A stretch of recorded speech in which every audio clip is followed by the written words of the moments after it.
audio is doing open 3.5 mic in game. thousand kilobits a second. Seems good. That sounds like a good number. It is a Have good you number. turned on your in-game mic and muted me? And all the Probably. appropriate things one needs Oh to yeah, do. I need to do that. Oh, I need to make open broadcast in Discord. Yeah, that too. That's done.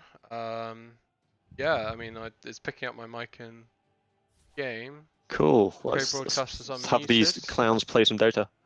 Let's do it. Let's also change my scroll speeds. Oh, fucking, come on. Options. So I was reading, I think it's Pimple Casters. Muckle's guide. He says you should always use your arrow keys and not actually your mouse when casting. I've rebound them. Okay. Well, he suggests using a completely different set of key bindings when casting. I'm Yeah, but trying out, but I'm never that going to cast on my own. involves So. yeah, that involves like a lot of effort, and that's not really what I'm Yeah. into. I will get around to it at Oh, some for point. fuck's Oh, sake, yeah. I'm disconnected. I also disconnected. What the hell's going That on? was... Okay, so I'm still in the lobby. Lobby's still there. What?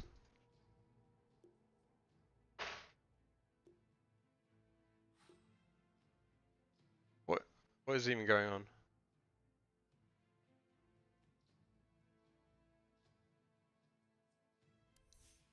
Okay, let's try it again. Oh, okay. Did I never load in or something? Is that what happened? Don't know. Maybe I didn't load it. Oh, yeah, it's okay. okay. We're good. It's starting. We're good. We have a game. We're good. Got a game. So welcome everyone to season 4 of IDL. Woo! New season, new format, new teams, same casters. Yep, same terrible casters doing our terrible casting. Yeah, new bitrate setting in OBS, so hopefully this looks a bit better. Read some guides on how to set up OBS, because apparently setting the defaults to something useful is not something that OBS like to do. It gives you a lot of knobs to tweak, so I would expect the default settings to be terrible. Yeah.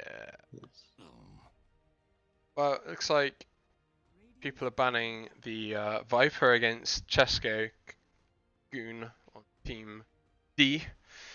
He has been spamming his Viper lately. He has played a lot of Viper and he has been successful with Viper. He generally gets a lead and he generally wins the game off the back of it. Very rare that the other team will come back, but it can happen. I mean, with a Viper, there's certain limitations to the hero, and if you play around it, I don't know if it's necessarily first pick, first ban material, but IDL has its own meta. The very special meta it is. Banning against specific people is part of that.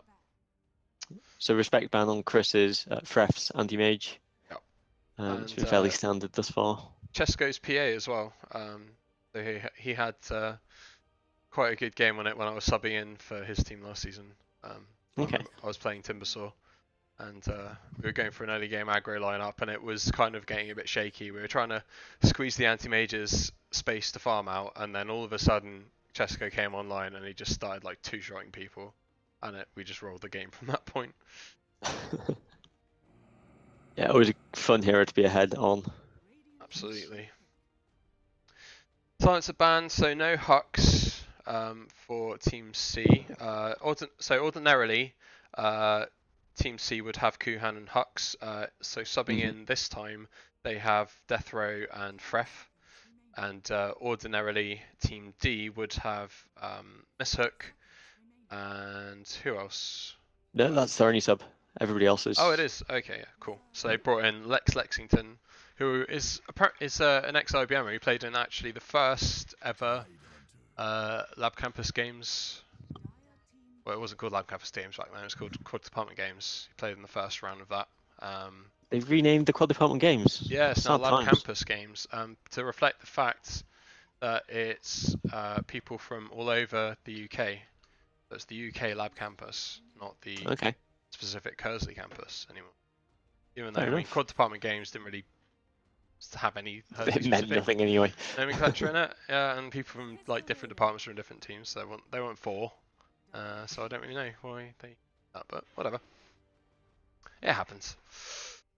And obviously, this league is not affiliated with IBM in any way, or shape, or form.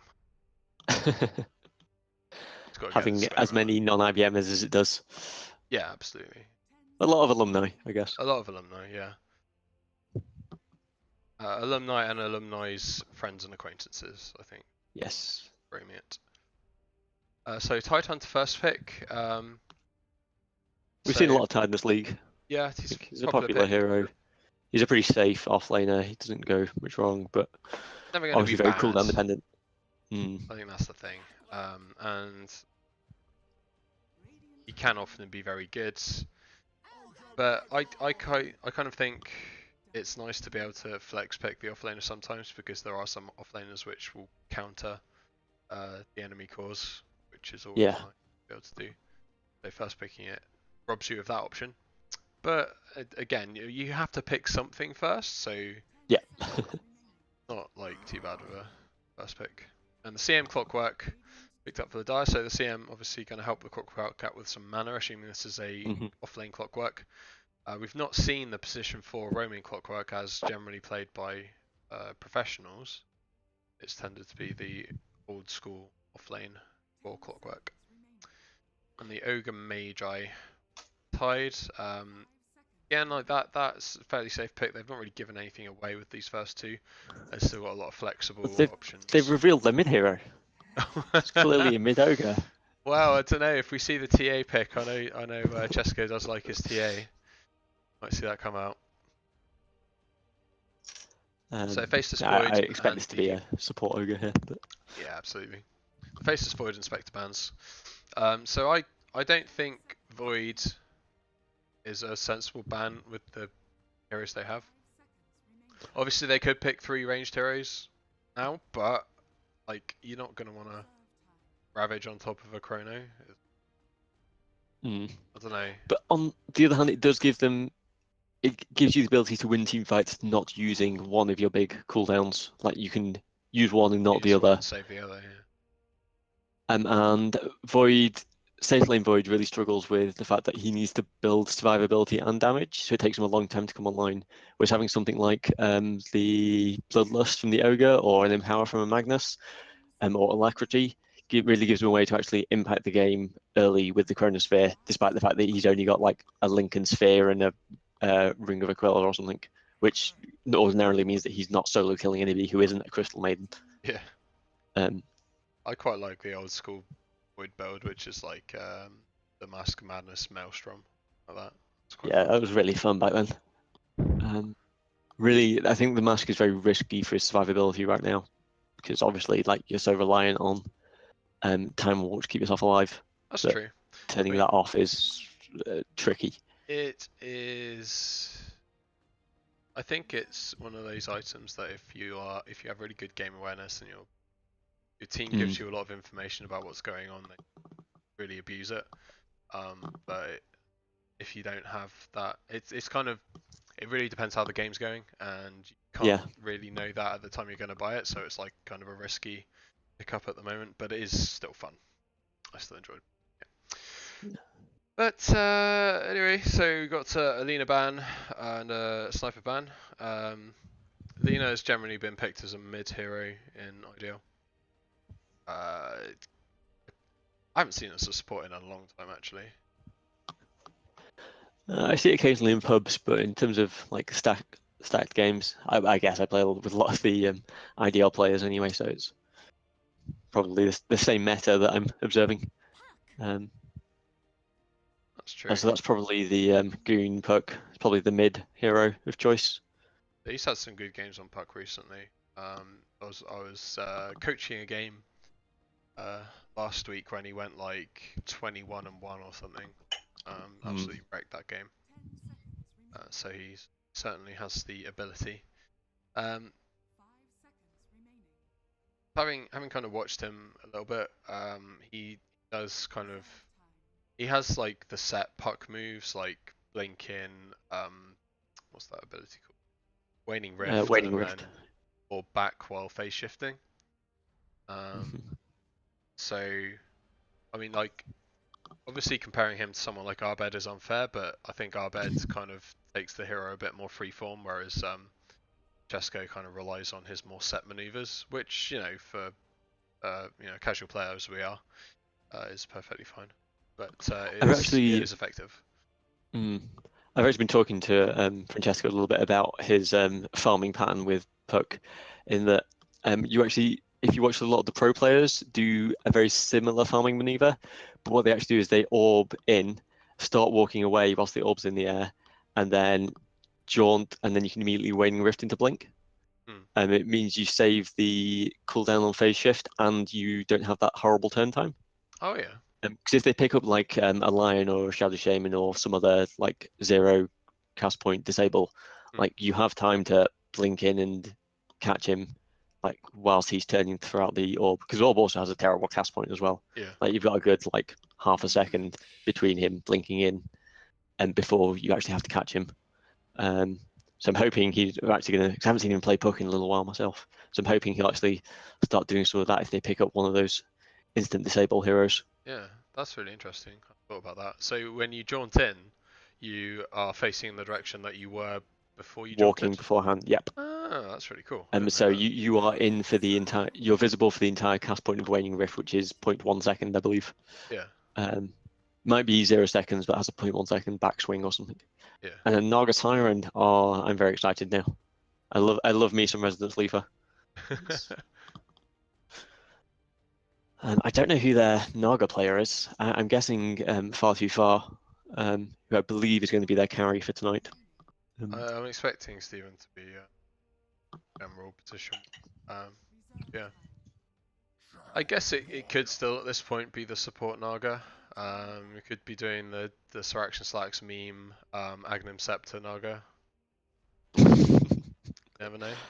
Oh. I I, know I know Stephen likes his memes, so be I think the cooldown on Song of the Siren really hurt support Naga.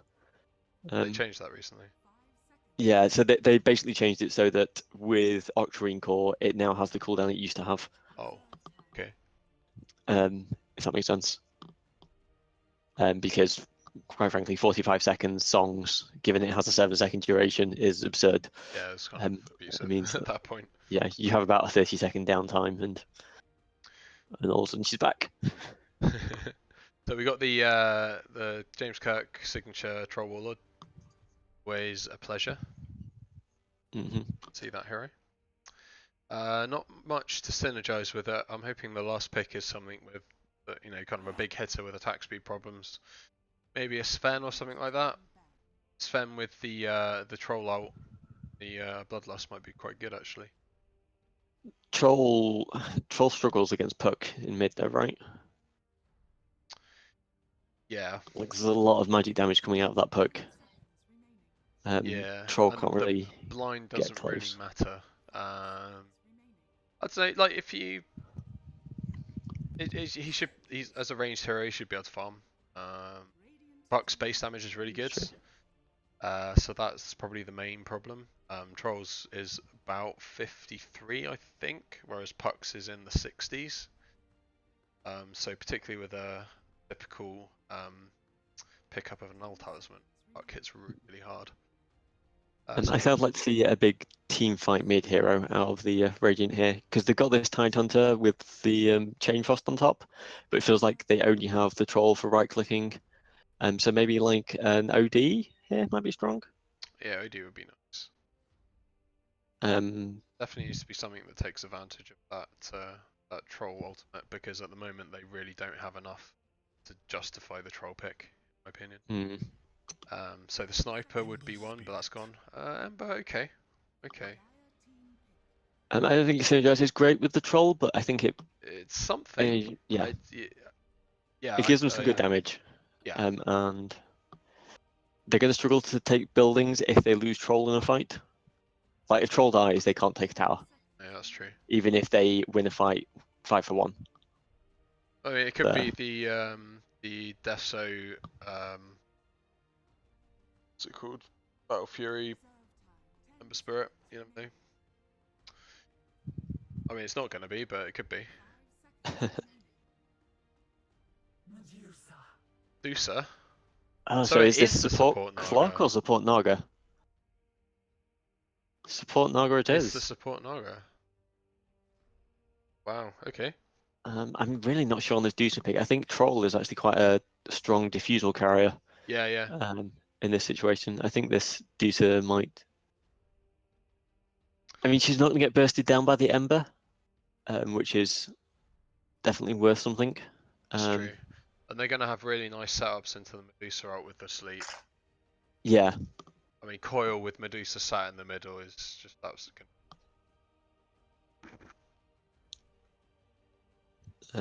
So yeah, I'm expecting to see Clockwork try and keep Troll out of the fights. Like Ogre's reasonably tanky against Puck's backline shenanigans, but Lich, like he has high armor, but he's quite squishy. I think it's a lot harder for the Radiant to execute this lineup than it is for the Dire. I think in theory I like the Dire's lineup. Come down to execution. So it looks like an easy tower game for the Dire. Yeah, they've got the top tier tower, or second to top tier. The dark one looks. Yeah. Okay, we have Chris on the offlane. So on the Radiant team we have Chris on the Tidehunter, we have Sashi the Sasquatch on the Pro Warlord, we have Goldrian on the Emperor Spirits, we have Deathrow on the Lich, and finally we have Beef on the Cougar Magi. Our team we have Lexington on the Clockwork, we have Goon, Puck, we have Erratic Desperado on the Naga Siren, Party Far Debated on the Medusa, and Matrix on the Crystal Maiden. And we got some good sound effects out. Like to hear that. Lots of Gotta charging. use those battle pass levels. Well, she's still got them. So do you think they're gonna have these chat sounds still be available after TI, or are they gonna go? I think they're gonna. I think they're gonna go with the when the battle pass expires. But I think they'll make a comeback with future battle passes. I think they seem pretty popular with. They've been very popular indeed, with players and pros casual and fans alike. casuals alike. They've got the nice ward out here from Bookwork. Actually, Tide planted that in Vision. What's the decent amount here? So they've got Vision of the Ogre at this point. I'm expecting this ward from the Tidehunter to get dewarded pretty fast. Yeah, it should be. Walk directly into Vision for that. Do any of the supports have 100 gold? Not right now, but we can see the sentry queued up for Matrix.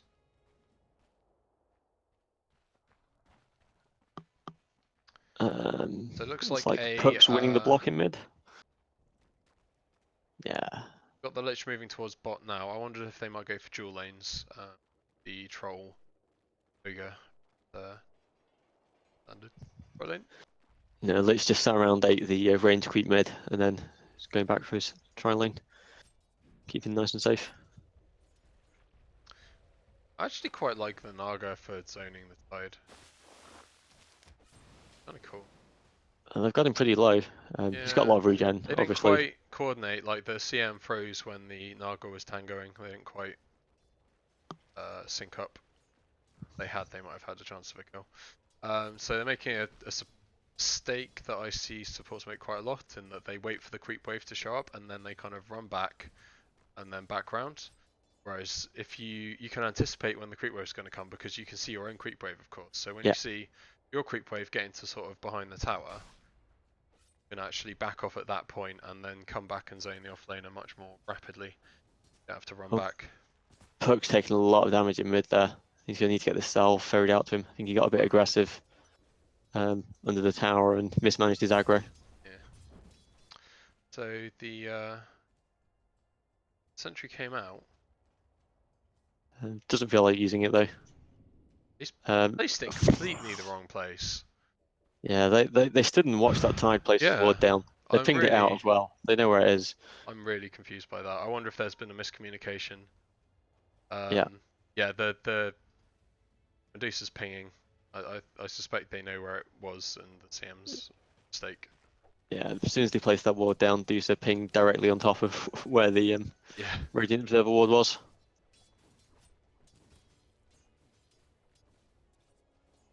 Right, Puck salved up in mid. He's pretty behind on CS. 4 lost hits down on this Ember, but Ember almost out of regen now. I think he's gonna struggle unless he gets some help from this lich.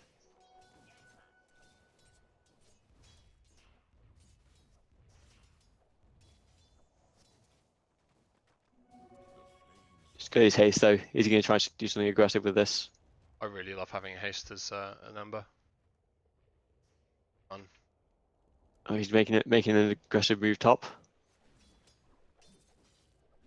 He doesn't. Oh no, he does have Searing Chains. Doesn't Going have for the Sleight of Fist just yet. Oh, if he just moved a little bit down, he could have got the Naga with that as well. I think the CM's going to go down anyway. Yeah, that's the first blood. I think a turnaround on this Tide. Tide is probably going to die. He's one more. He's salved up.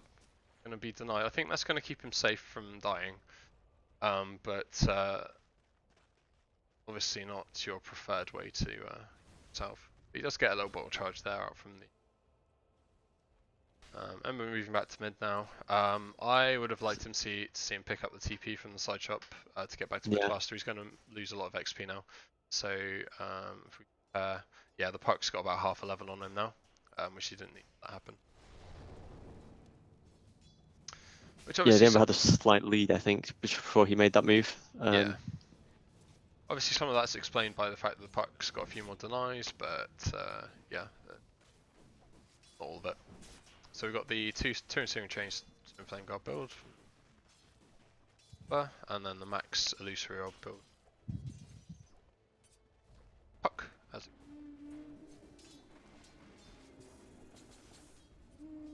So Tide manages to dodge the snake there, which is going to be big for him. And that does so much damage now, it's an absolutely disgusting ability. Yeah, I kind of would like to see him try and run his mana down with Anchor Smash as often as he can, just to avoid extra damage. It's the same way you play against like an anti-mage, where you don't actually, like, if you don't need your mana, you want to get rid of it as fast as you can, so it really reduces the damage output. I know. Ember out of regen in mid again. See him got an empty bottle like this. I don't really know why. She didn't even ward. Just kind of walked over there. Slightly questionable. Bit of a waste of time. We've got Lexington getting a little bit aggressive on the clock here with his positioning. Gonna find him. Death throw. Going for the double slow. Takes the mana. Difficult kill with the. See. Yeah. Right at the harass, obviously. He's good. DD bottled up for the puck. He's got the Treads Blink queued. I've been playing a little bit of puck recently. I personally like going for the nail before blink, but I guess it depends on your lineup. That's the right call. How the game's going. Oh, let me kill this Tide top. He's got a lot. He's very tanky. The 2 points in Kraken Shell doing okay. He went down to 4 HP though. Notably, the Naga held the Riptide for quite a long time there. I think the minus armor would have done a lot of work, so it's quite a long duration. And I don't think they actually used the full duration once that did come out.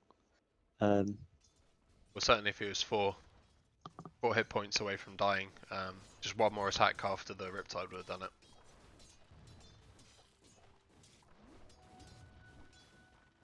Ember picking up a haste top.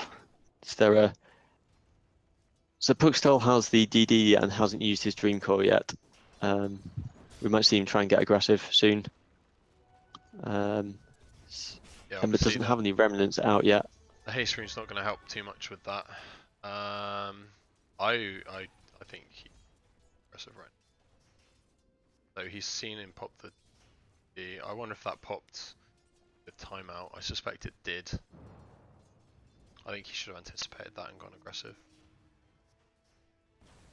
Yeah, if at any point now Puck gets in range for the silence, then I think we have a dead Ember. Yeah. He probably thought, oh, yeah, dead Ember. That's it. Dead Ember. Easy kill.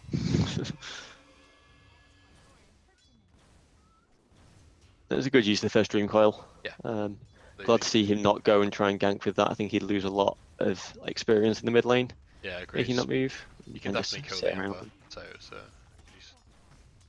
good use of his spells, good use of the rune. Gonna get a nice bit of damage onto the tower now as well. Right clicking for about 85. Significantly more than Ember. Back on about 75. In terms of CS, the Troll, the Puck and the Zeus are all fairly level, with the Ember understandably in a melee matchup lagging up behind. I almost killed the Tide again. I suspect he's going to get away. Oh, they got. I think they might they're get him here. Have they got Snake? Oh no, the stutter step. Almost. CM wrapping around got it though. Almost paid to do so, but the CM's going to pay with their life. So easy kill for them. Doesn't have the. It's taking a lot of time for him though. Got the haste though. No one's fairly straightforward. Puck's making a move. He does have Dream Coil again. They don't have Ravage. Going for the fight here. Still no Ravage on this Tide, but they've got to move in from the Lich. Interesting build from Naga. I'm not sure if I agree with this. They don't have the Shrine for 100 seconds, so the Tide's going to go down. You're going to pick up the Lich here on the back? Lich, just one more right click required. I'd dive this as Puck. Do it. They're going to drop the Naga. Are they going to be able to run down this Ember? There's a bounty rune there. Pick that up, managed to get a little bit out of his bottle. He's going to get a little bit more now with the fog. He's going to get away. They've missed the rocket there. The Lich got away as well. Tranquil Boots keeping him safe now. Chris running back in with still with no Ravage. I'm enjoying the Divide personally, but this is a Red Crystal Maiden. CM, so CM died 3 times now. Not having the best early game, still short of level 4 by a little bit. The Clockwork now has a free lane. I don't know where the Troll went. Did the Troll go and join the fight? Troll's fighting top. Tried to put some pressure on the Deucer there. Interesting. Which is giving Clock a bit of room. Yeah, I think Clock will get his level 6 off this, and then he can start trying to set up kills. That power spike at level 6 is absolutely huge on Clock.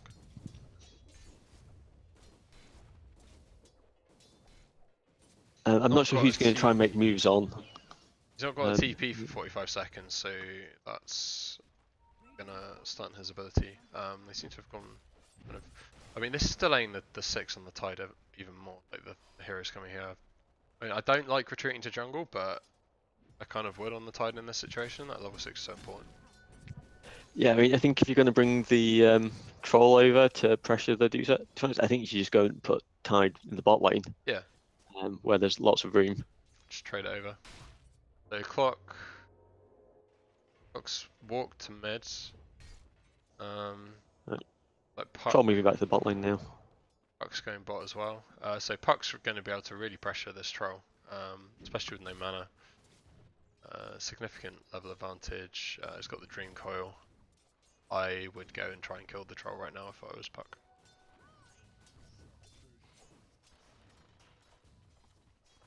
They don't know where the Ogre is, so he might be a bit worried about Ogre walking out the trees. They know the 2 are top, and they know the Lich is dead. I'd make this move.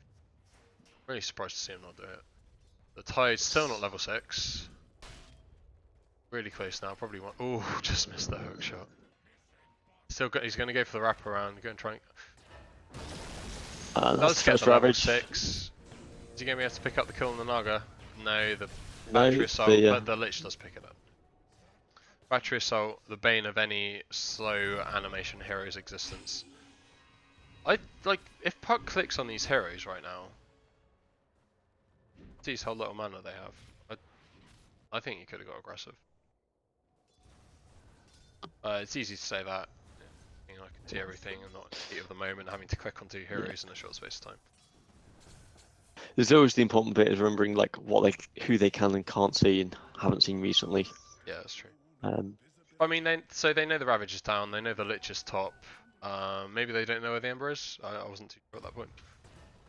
I believe he was pushing up mid, but I think he just got picked off by the Snake there, running around a bit too low in vision. Gotta respect that Snake, boys. Medusa. Oh, I like this. This is good. This is something we don't see enough of. Carries making balls themselves. It's really good. Yeah. Not quite going to come off this time. Ember's making the gank. I think this is a bold play. He's going to get locked down here pretty hard. Quite low. Tide's not good. No, run this way, Tide's. Oh, it's going to die. Yeah. He runs this way and TP's out. He lives. Like, so Troll picks up the bottom tower, that's good. So he gets something out of that raid. And he's gone for the Vlads. I think we talked about this in the very last game of last season, like Vlad's on Troll. Not sure he needs it. They don't really have right-clicking heroes to even benefit from the aura. No, yeah, that's true. It does give them AoE armor against the split shot, but that's something to consider later. I don't think first item particularly. I think you want something that accelerates your farm, like a Yasha or something. If that was a Yasha, I'd be a lot happier. Like casual morbid mask, start on the Yasha, that's great. Yeah.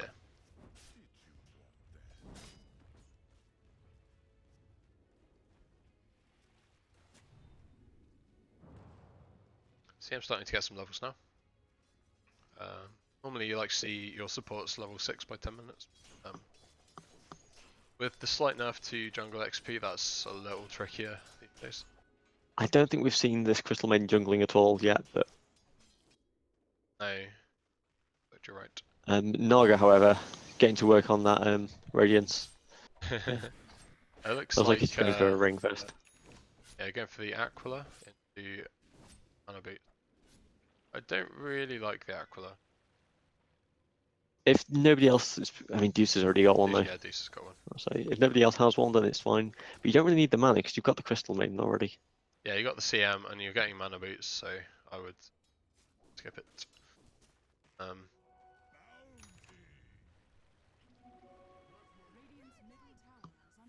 But yeah, we'll see. I suspect given the items that the Naga has, I suspect this is I'm gonna play position 4 for the first 10 minutes and then I'm gonna try and be a core. Which we'll see how that goes. So probably. And we're getting a nice Mexican standoff in mid. Yeah.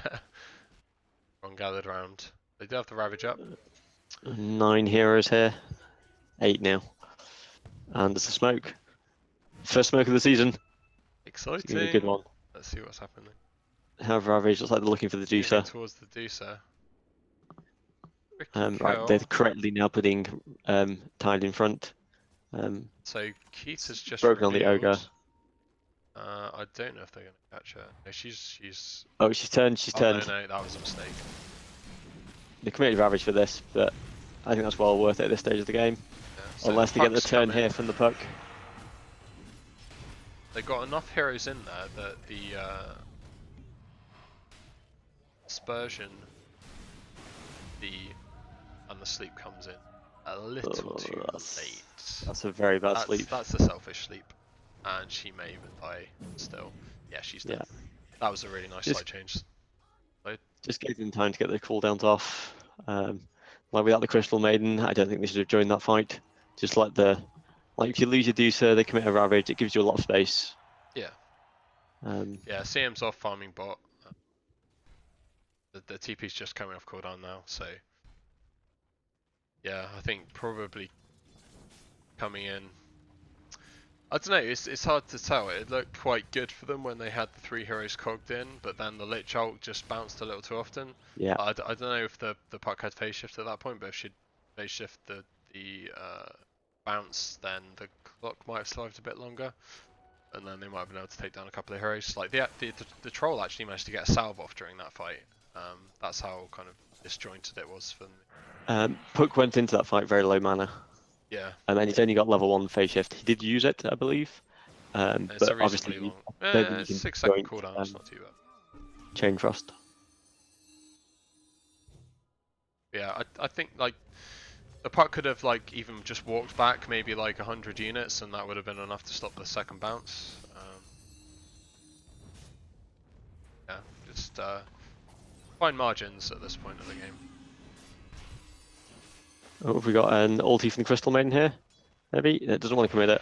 Oh, he killed himself by breaking the coil there. And that's a poor Lich ult. Yep, we're going to get the CM. Maiden.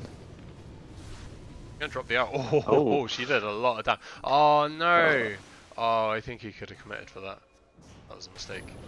The puck gonna die. he's gonna die as a result. Oh no. I think he needs to pick either target there. He could Yeah, have he got them. kind of got caught in two minds, didn't he? And we're gonna see a hook shot here. Not if Naga's walking in Naga front of needs him, to right? stop blocking him. No, they don't want to dive. They're being cautious. Emma's left the spirit there to come back and defend it. Trolls diving on the Stusa. Just gonna take the town Taking back the off, I tower. think. Yeah, just walk out. Don't think they're fighting. Well, with the hook shot, they can certainly catch him. This looks like a dead troll. Nice hook Well there played there from from the clock. Lex. Yeah. That looked like a mistake to me until the hook shot came in. Well done. The Radiant do have a glyph. Use it. Naga scouting with the illusions. Let's see, what's the scaling on the... I don't like the second point in Ensnare personally. I think probably a value point in that was enough. It only goes one more second. Which I guess, like, for a stun, is a decent... Like, when you consider how much, like, fissure scales, it's much better than that. But, still, an extra point in... Especially if he's going to go and start farming, an extra point in Riptide would be a lot better. Yeah, I really like the armor reduction from Riptide. Really good. But Maxing mirror I guess image as if they're well worried about is the Ember, really yeah, a carry build.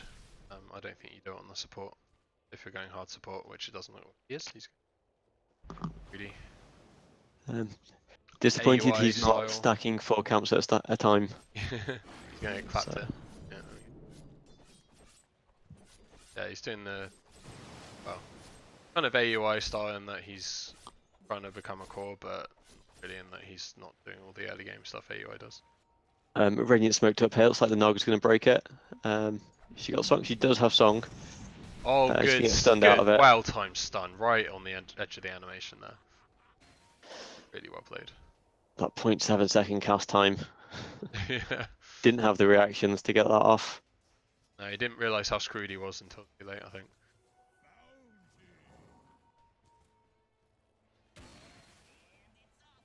So the blade mail up on the clock of a little like an item. So we got 4 Ember stuff on almost the has his lich. veil. Full 4 stuff already. Yeah, That's... full 4 stuff on the lich. That's really good farm. Yeah. Okay. With the cloak as well. Yeah. Light's going for mech first. Got the Yasha up as well on the troll now. BOT's going towards the veil there on the.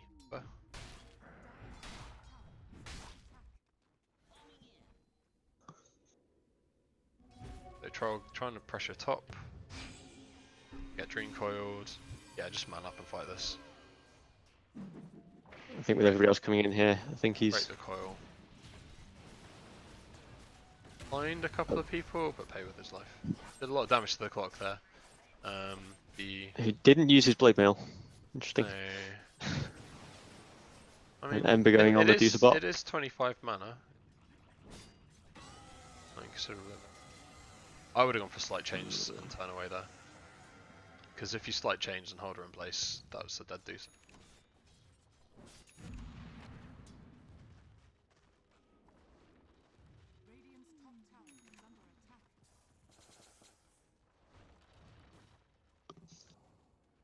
Put going for the Yules.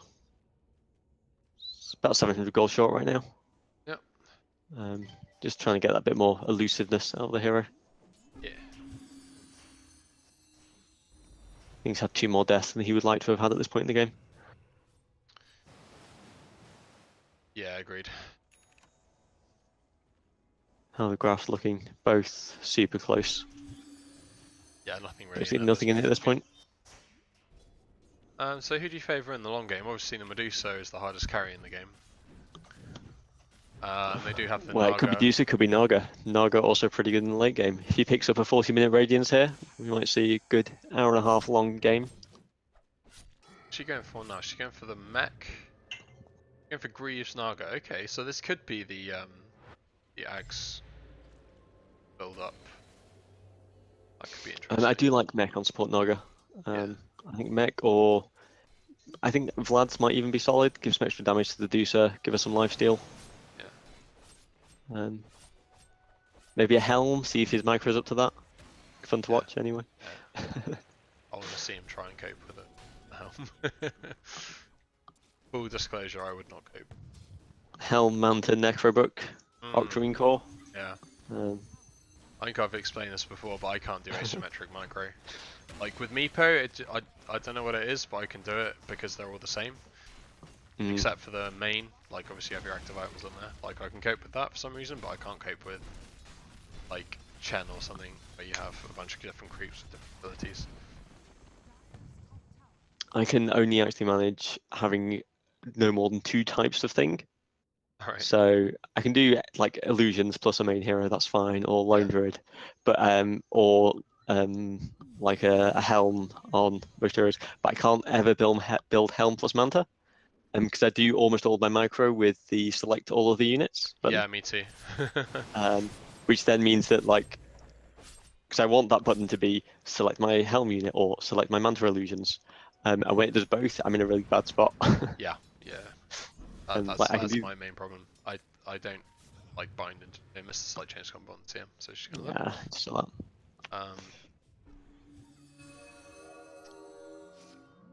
So he's still doing the blink forwards, waning rift, or back combo, which And obviously they do have instant disable with slight chains, They do. so you might get caught out at some point Does that today. stop Jaunt? Yes, you can no longer jaunt whilst rooted. You can't phase shift, you can't jaunt. Nice. It's one of the big buffs to roots that happened. Yeah. I remember the first time I played Storm against Ember after that change, and it was absolutely disgustingly sad. And Ember didn't have it on his Remnant at the time as well either. Yeah. It was really horrible. Speaking of Ember, he's under a little bit of pressure here. He's silenced up. He's going to Remnant out though just in time. So they've got the Lich Ult bouncing. There's quite a few units around. So finally pops the Blade Mail on the Clockwork. The Ravage. Ravage popped up, but no damage came in. They're going to get the Naga. The Blue Soul is popped. The Troll Wall is going to get stoned up. But it doesn't last for too long. No, they didn't have the damage over the top for that. Didn't really know. And we're going to slow out the Crystal Maiden. CM's going to go down. The Troll is looking relatively healthy. If he can get around these cogs without instant, no, he's going to. I would go for the clock here.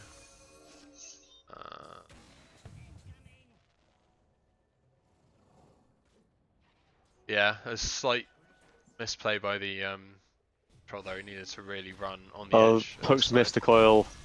Oh, Immediately gets bashed. Yeah. Oh dear.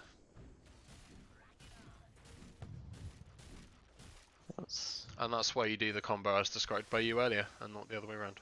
So in this case, I think he was just trying to get a bunch of magic damage. He had full mana, I believe.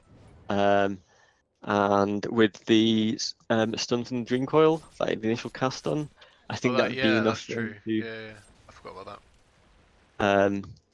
Like then he's got at least half a second before that first hit bash comes out, and, and at that point he's just dead. Raging grouped up. I think they went for a group shower on the shrine, and he did. See what's the Maelstrom picked up, but almost about 250 gold away. CM going for the. She's got the Gum Cape now, which is my hero. Park going for the Dagon now. I kind of like that because the Troll is very burstable. Yeah. He's probably going to get an early BKB though, but they do have the Ensnare from the Naga. Yeah. He's going for the Diffusal now, which I think is a smart pickup, but it's not a BKB. So yeah, if the puck can get up a couple of levels on the Dagon before Troll gets his BKB, and that's going to be quite an easy solo kill for the puck.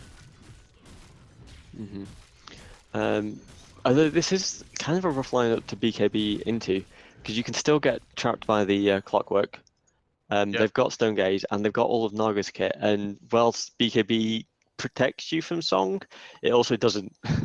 Yeah. Like you don't want to be in a 5v5 situation when you are the only one there. Yeah. Especially given they have a stun that they can cast through that BKB on top of it. So this stage of the game, I would like to see Naga max out in snare. Because I think you really want to preempt that BKB coming out and have the 4-5 second, whatever it is, 5 seconds, I think. Yeah, 5 second BKB piercing route, which is crazy. Yeah. Can you purge that with Manta? Yes. I think Manta's got to be pick up for the trial, which showing obviously makes sense with Diesel. He's already got an S and Y though, so unless he wants to disassemble that and go into a Halberd, which maybe he does. Like Halberd's very strong against I feel like that's really good. Now we've got the Song out, and then Ravage really afterwards. Really good Ravage. Oh, that Patience was so good. The Deuce has sat there. The Ember managed to get the slight chains off this time. If they're going to be able to get any, I think they're going to get some more kills. So the Crystal Maiden drops her out. The Ember just took a little too much damage, unfortunately. They're going to have to back out. So that's all the core's dead, and this Deuce is still at more or less full health. Yeah. She wasn't looking that healthy before, I have to say. He must have got a good snake off. Maybe a full charge wand or something. No, that's an awkward Yules.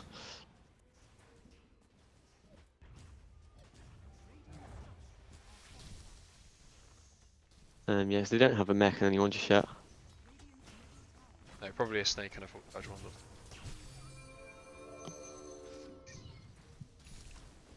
I'm just probably see them take the tower and back off.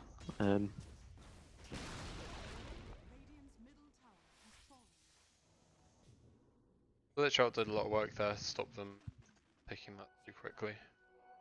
Yeah, I think they just sort of grouped up under their own Song, and then obviously Song's over, Ravage hits, and you've got these big teamfight ultis doing damage. But that is the Ravage committed for a lost fight. It's not where you want to be with that hero. I wonder if this is actually a Lich Ags game. We haven't seen the exciting micro out of this Naga, so maybe. Well, I mean, they're going to have a lot of units, and they're a fairly static fight. Because obviously the Clockwork hooks in, but then he's kind of in the middle. The Naga is obviously, the Medusa's just going to stand there. The CM is going to ult and stand there. So it's kind of difficult for them to move as a unit. I think it could be legit. I don't like it generally, but I think this game it could be legit. I feel like he might want another defensive item first, just to stop this poke getting on top of him. Which he does have the Glimmer Cape, but... He's got Glimmer Force, I mean that's kind of pretty good.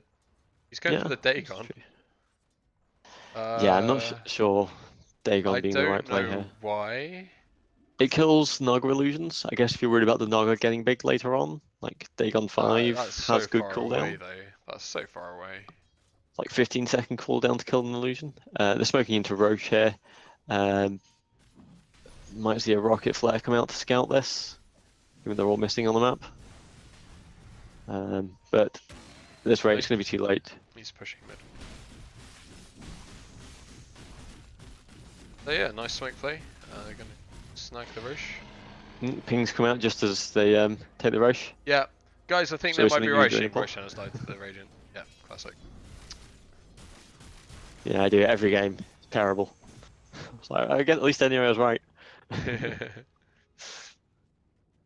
So on the net worth, the Medusa's slightly ahead, but then you have the Troll, Puck, and the Ember close behind. So yeah, no real advantage at this point, but obviously that a Whiffed Ravage. It sounded like I heard the Ravage go off and the Rift Chain Frost. That's and they didn't kill the Crystal Maiden. Crystal Maiden got out on Peanuts because they had no detection for her. They need to run away. I'd like to see Song come in here to make sure they get the catch, but It looks like they don't even need it. They just So Troll battering away at the Naga. I think Naga's going to go down. Run away now. Run oh, away. that is the wrong time to pop the Deuce ulti. I think if they use that as the Aegis pops, they crush the Like fight. stand this side, and they can't come in and support the Troll. Well, that went from a blown team fight one way to a blown one the other way. So Yeah. at least they're keeping everybody honest. So almost but he has the gold for it. The halberd on the clock. That's going to really hinder the troll until he gets to BKB, which he's working towards next. Yep. Do you think it's broken that BKB doesn't spell some? So it feels to me like it should, but also I'm aware that halberd is not an item if it does. Because that was the case for a very, very long time. And like halberd was something you occasionally saw as a really niche pick on like maybe Lifestealer and maybe Legion, and that was it. And now it's actually an item that you can sometimes pick. Maybe it's still a bit too strong. I'd like to see the duration reduced again on. That was good, decent enough micro there from the Naga. They don't have Ravage for this fight. It's not for another 30 seconds. Boots have been used. Troll's in a really bad spot here. And he's disarmed. Oh. That's a good first showing from that halberd. Yeah. And they're in a good spot to take this bottom tier 2, although they don't have the creeps, so maybe not. So yeah, I take your point in that that halberd needs to be good, but I don't know, that like the fact that nothing, like if you get halberded, there's nothing, there's no counterplay, feels bad to me. But yeah, with the exception of having an Abaddon being Slark or having Legion Commander in the team, so is true of a stun, like, or Black Hole or Chronosphere. Like, there are things in Dota that don't have counters, and the counter is BKB before they can use it. Or lock down the hero with the halberd. Like, there are things you can do about it. So the other things you mentioned are ultimates, and I'm fine with ultimates not having a counterplay. I'm not so fine with items not having a counterplay. Oof, that's a dead lich. Pew pew. It was cheeky play from the poke. Dagon 2. Nice pick off. That's the Dagon 3 recipe. Ready to fly out? Yeah, I'd like to see the duration leveled out for halberd, so it's the same on melee and range now. Goes back down to 3 seconds, because I know they just nerfed it from 5.5 to 5, but 5 seconds is such a long time in Dota. So long. But I think those numbers were reasonable when you could dispel it. Yeah. In which case it made it a super niche pickup against range carries in games they didn't want to buy BKB. But that's a pretty niche set of circumstances. Yeah.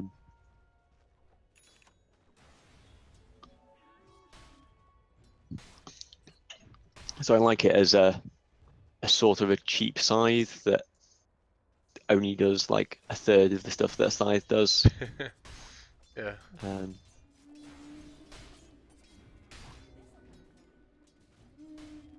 I don't think it'll be long till the item's in the place it belongs to be. So Greaves up on the Naga Siren. Deuce has got her butterfly for the next fight. I think it's gonna be a long time till this troll gets an MKB. Very long time. And I don't think we might see a Bloodthorn come out on the Ember at some point. But it'll be a long way off if it does. Let's finish this Mjolnir. I don't know. I feel like Ember, if he gets silenced, is kind of stood there going, "Oh fuck." He needs some sort of counterplay to that. Yeah, I'd like to see a Manta on him or a BKB. Just because this poke can cause so much havoc to you. Yeah, I still think BKB like is a risky pickup just because of the song still. So unless you time it, like unless you're perfectly in sync with your troll, This got the troll's song on the going to be troll very here. He dead here, I does think. not look in a good spot. Oh, they missed the And they hook shot. miss. Oh, he They should have miss everything. waited. Should have waited. Yeah, The they got the kill anyway, and they Halbert's gonna wasted the secure chain the frost. kill. Lich is gonna run away with Apex hits. If they get vision, they still have ensnare. But... Yeah. Yeah, no, this annoys me when I'm playing with people. Like if you have a hook, if you have a skill shot like hook shot, or you have like pudge hook or something, and there's a setup, yeah. why would you not wait? Like it's a guaranteed. Like I don't know. Do you need to like measure your dick or something? Like what is it? I guess it's people worrying that like they're gonna get away. Like maybe his BKB's like just around the corner, and the other skill's gonna get BKB'd off. Maybe. I think you're being far too charitable here, Andy.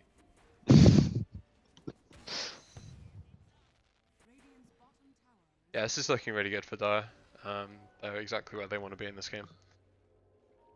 These illusions working really hard. Oh, they're going in now. You get some chip damage on the tower, now the creatures are dead. Or just attack the tide. Just run after the tide and do nothing. A bit disappointed that the Dire didn't get any objectives out of that pretty strong victory. Yeah. But I mean, they've taken all the tier 2s. It's kind of hard to translate a fight over here to like a tier 3 push, I guess. So Dusa was in a really strong spot here, like zoning out the remaining heroes, but it looks like the rest of the team kind of split up a little bit. I know Clock was playing very defensive, he was quite low on health, which is fair. And he's about a little over halfway to his Ags right now, which is the next big item for the hero. This is super aggressive for them. Just needs to run.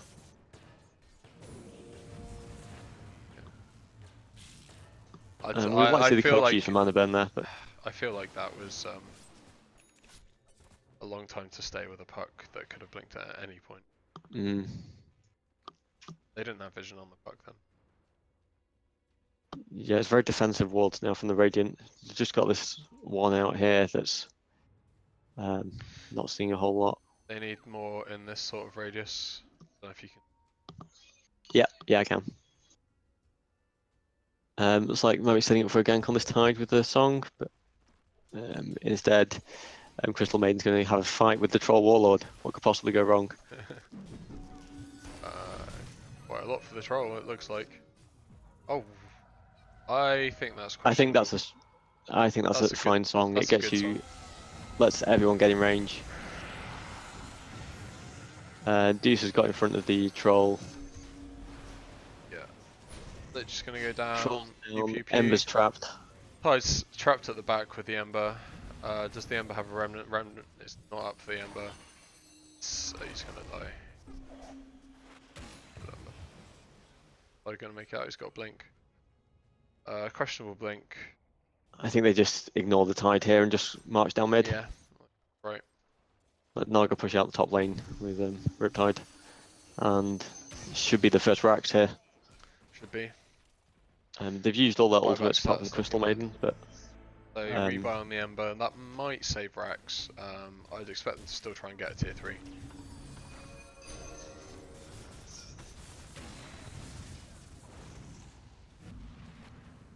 I don't think Clock should be on the high ground here. I think sat behind, maybe off to the side, maybe up here perhaps. His right click damage really doesn't work at this point.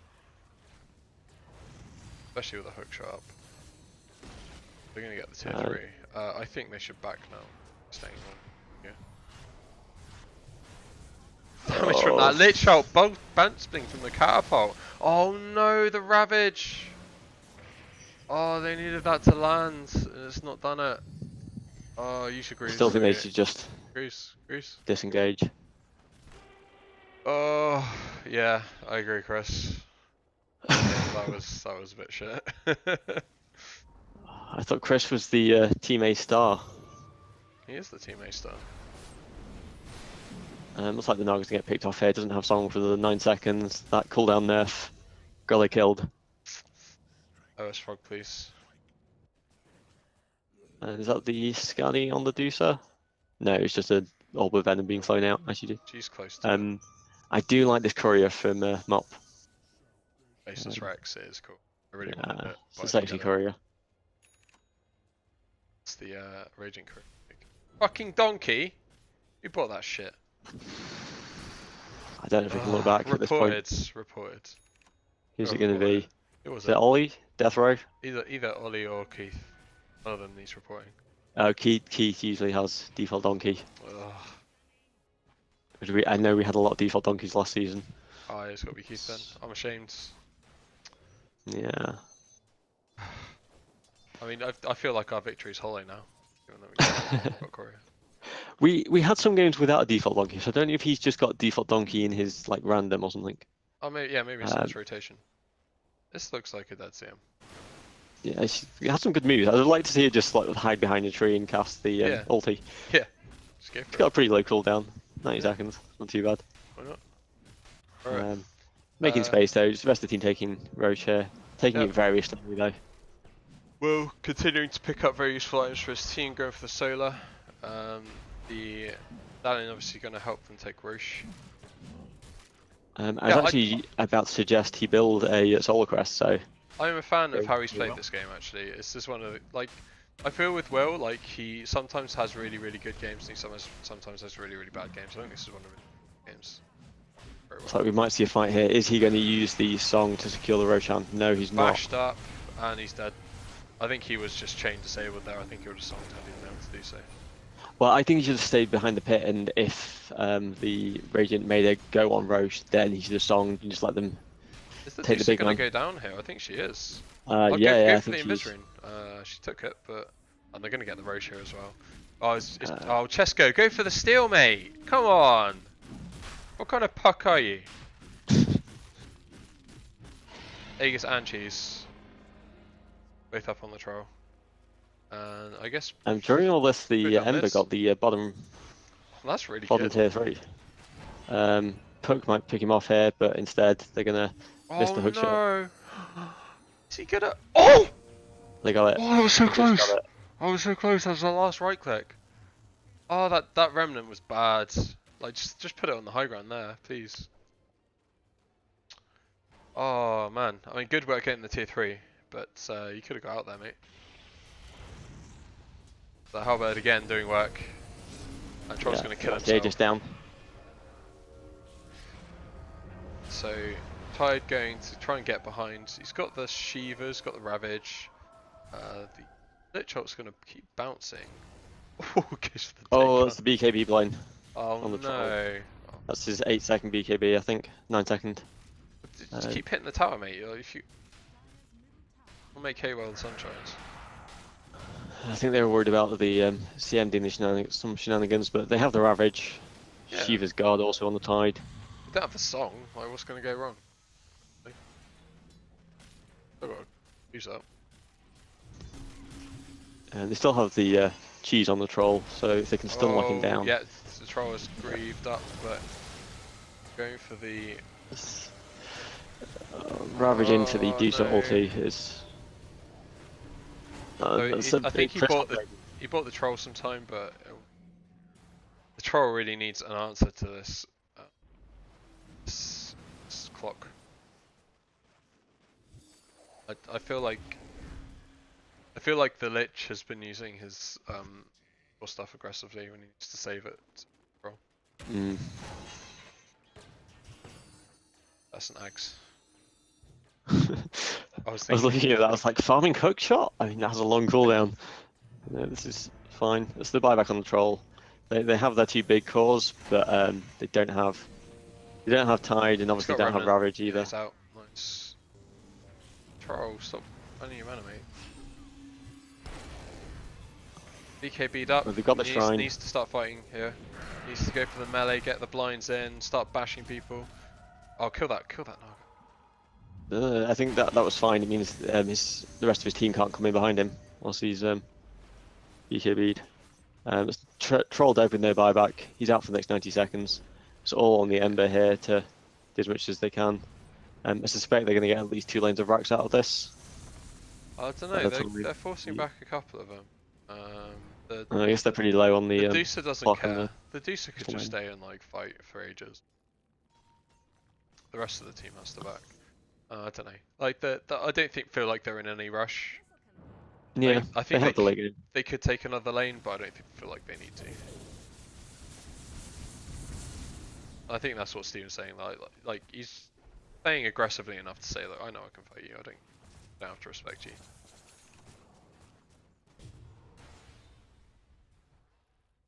I'd like to see a big damage item out of him next, just to reduce the impact of his anchor smash. Because at the moment it's all stats damage. So maybe like an MKB or a rapier. Oh, I missed the slight chains. It's really bad. Shame. Slightly good work from the clock, Yeah, poking doing in well. to his teammate. He's had a good game, I feel. Zoning cogs there.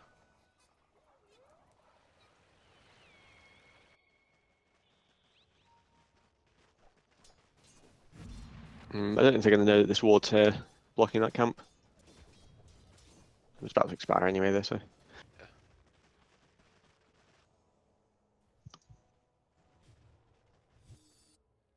I happen to remember what that smooth camera setting was from Oh, I can't remember. I was going to bring it up, but then obviously with all the casting fails, Dota just doing my terrible edge panning, making everybody feel sick if they end up watching on my view.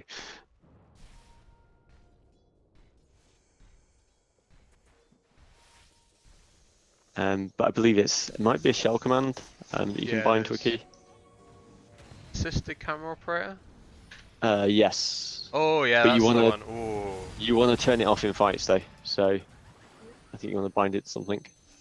Oh, that seems to be going alright. Oh, it looks like the Ember has the remnant to get out. So it's just the supports picked off in mid. Big pew pew from the puck. They're on 5 now. And I think the Dire can just walk into the base at this point. Yeah, I think so. Maybe not Crystal Maiden at the front. Hey. If this troll had some sort of mobility item, he might be trying to. I was going for the Skadi next on the troll. It's okay. Is it what he needs though? I think he's feeling a little bit like squish. I think he desperately needs an MKB to like actually chop down this Deucer through the butterfly.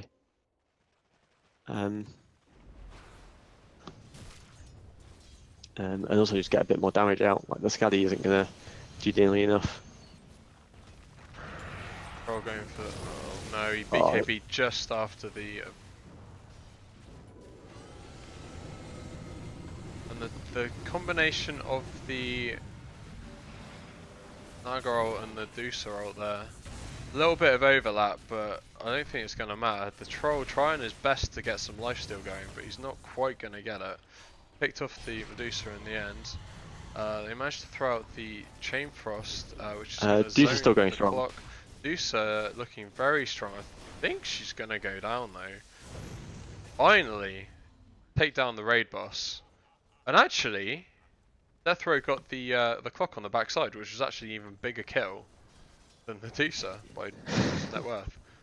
So yeah, that's a really really good fight big from the win Radiant. for the Radiant. Well played. Just a Ravage catching everybody there, I think. Rapier alert! We got a Rapier on the Ember Spirit. I think that's what he needs. Did he have that for this fight, or did he just pick that up? I think he must have had it. He's got like 3k now. Up. Double Rapier? No, we do have two of the best Rapier heroes in the game. We do. Dropping the remnant back, I like this. Can the puck kill? I think the puck can kill him actually. Not with the Ogre there, I think he's going to struggle. Yeah, no. It is only the puck. I kind of want, like, after he's playing the silence, I want to see.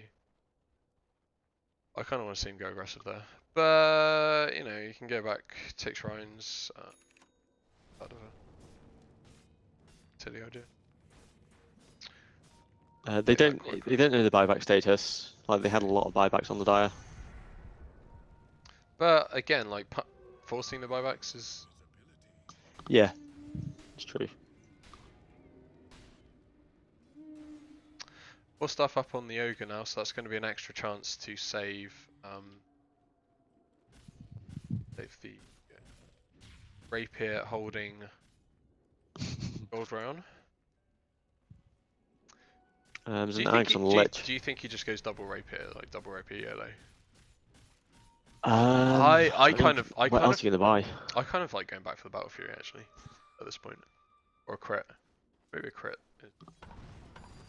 Blood Dawn could be very strong here. Like, there's no Ooh, link yeah. on the hook. He does Yeah, have a I like Yules, that. I guess. And Puck going for the sheep stick. He's got his 420 GPM talent. Yep. Puck has all the items in the game in the next 10 minutes. But yeah, if you get the Blood Dawn, then that answers the butterfly on the Deucer. Yeah. If you get that on the Ember Spirit.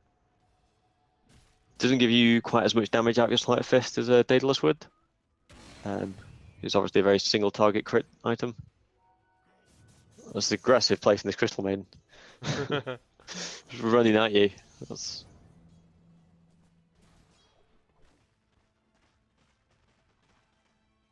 she's also got the Ags. He wants to get those roots out and going back to the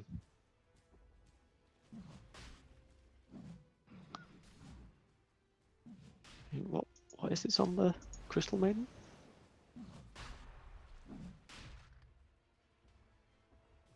TM has Ags.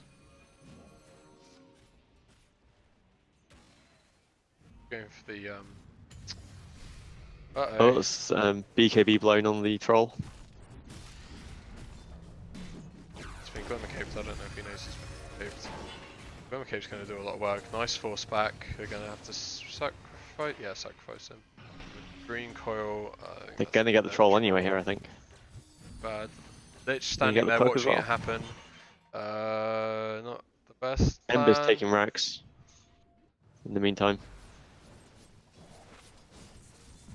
He's come it's back. an awkward song. Alright, if he can defend this, this is going to be huge. That Lich ult they're standing together for the Axe Lich ult. Oh no! Alright, go for the slot chains, go. Go. Oh, you can catch them both here. Go forward! Oh, Remnant forward, please! Oh no, he's playing too defensively. I guess there's a recruit. I think what I actually want to see him buy next is a Blink Dagger. Yeah, Blink would be. Get rid of this stupid Veil, you don't need it anymore. Get a Blink Dagger, get a Blood Dawn. Yeah, you are fully right click now. Keep the Mjolnir, sell everything out. You probably keep the boots of travel. You might not need this bottle anymore. Yeah. Diagonal look to Roche here, do we think? How's their vision looking? I would say it's a good play. They don't have great vision, they basically just got this Puck Ward right here. Yeah, that could be two Puck Wards, so no points for Micro. Let's go. No, he doesn't believe in micro heroes. I'm led to believe Nagasaran is his least favourite hero in the game. That's a man hit up on the Deucer. Gives good damage with the item build she's gone so far. But now she's got the Aegis. Puck should have the I don't think the Medusa dies. I think the Medusa takes cheese. I don't think Medusa dies before she knows she's gonna die.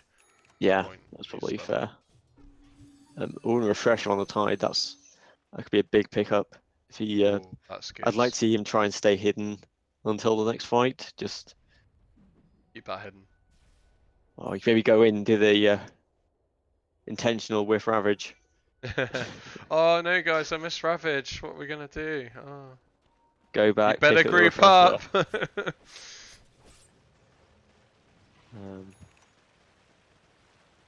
Hopefully this time they're gonna not group up for the Lich ulti. I kind of just like to see them have everybody else stood back here. So the Lich does have the axe now. Yeah, he's had it for a couple of fights now. Oh, has he? That's why I was doing so much work last fight. Yeah, I'd like to see everybody on Dire way back and just have this. Like, if you can give the Aegis to Dusa, like make her use it, stand her in front. because they have to burn so much to get on top of her, I think. Yeah. But look how easily they kill waves. They do have a pretty He good has split gone pusher in for this the Naga Battle Siren, Fury. but He has gone for the Battle Fury. I think crit now. With Battle Fury crit with the Rapier is going to be absolutely insane. I did used to like playing Ember this way. Obviously it's not good anymore, but it was fun. yeah, it's like I also like the new build. I think it's fun as well in its own way. Like, it felt like a very refreshing change to a hero that had a very static item build. And now obviously, like, your first item could be one of a number of things. Yeah. Like maybe you go boots first, like boots of travel, veil. You can still go for the Battle Fury build. You can pick up a Maelstrom first and go back for the veil. Maybe somebody else on your team picks up a veil. And you can do all sorts of other fun things. I really like the hero right now. Just I think this league is a bit hostile to him in the mid lane. Because I think he really needs that. That's the disarm on the troll. He's BKB'd. That's the first Ravage. Refresh. You can finally start going to town on this. The Medusa actually. Oh, keep attacking her! Oh, the song was so good. Can they get forwards? Can they catch her? Oh, they're gonna burst down this troll. Trolls stay alive. Can they get for eating the cheese? I think they can keep chasing. She does still have the Aegis. What's Puck doing? Puck. She put her Manta back in the backpack. I think Puck can come back in. Luce has finally gone down. Puck I think Puck just wants to get the trying gem, to go for the ogre on the backside. They're going to take this Medusa down. Look at that. That's really so. Yeah, can they get anything from this? Oh, BOT top. BOT top. Here we go. Yep. I expect we'll see a buyback here from the Medusa. I think she needs to. Yep. Buyback and back to bottom. Very nice play from the Radiant there. This game is really good. I'm really enjoying this. Yeah, I think it's going to go the distance. Wonder if we'll see. I think this is like one of the few games that's gone this sort of distance where one team wasn't just hanging on for dear life. I feel like these are two juggernauts going at each other like blow for blow still. It's great. So the Dire is still building for a big net worth lead. Like they're still. It's only showing 6k to me, which at this stage of the game is not a lot. Yeah, so the graph is showing still 14k for me, but they must have got a lot back that last fight. Yeah. Yeah, I'm seeing 5k. Oh, Ember. Oh, Ember. Oh, no, Ember. Oh, the throws. And that's going to be Rapier on the Medusa, right? Oh, they're pinging it out, they're waiting for it to pick it up. And now Medusa's going to do some real damage. Oh, no. How did they catch him? That was a 14k swing. Him dying and dropping the Rapier. Why did he not have a Remnant up? Maybe he did and they just got the no, he got enough roots out. Oh, well, he was quite low on mana. You can't Remnant out of roots anymore. He rooted? So if they've got the Glimmer Cape on the Crystal Maiden, she might have just walked in Invis and frostbit him. I felt like he just got hooked and he had no mana for the Remnant. Oh, maybe. That's yeah. Which is a huge mistake if that's what happened. He does have gold for another Rapier. I think he needs to buy one. I think he needs to send the courier now. Not anymore, he doesn't.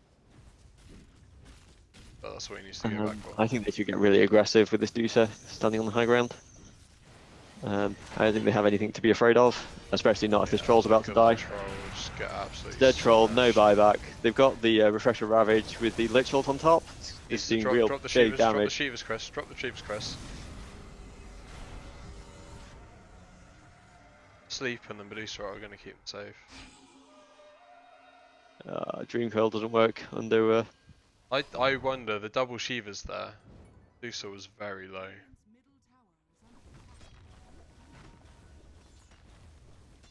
Well, Ember almost back to second rapier gold. I think he just buy it. Like, he's not going to buy back for over 7 minutes anyway, so buy it. Where's the gem ended up? Good question. It's on the Lich. Lich not dying in that fight there. And with his take on Ags build. What does rapier cost these days? Rapier costs 6,000. Yeah, just go buy one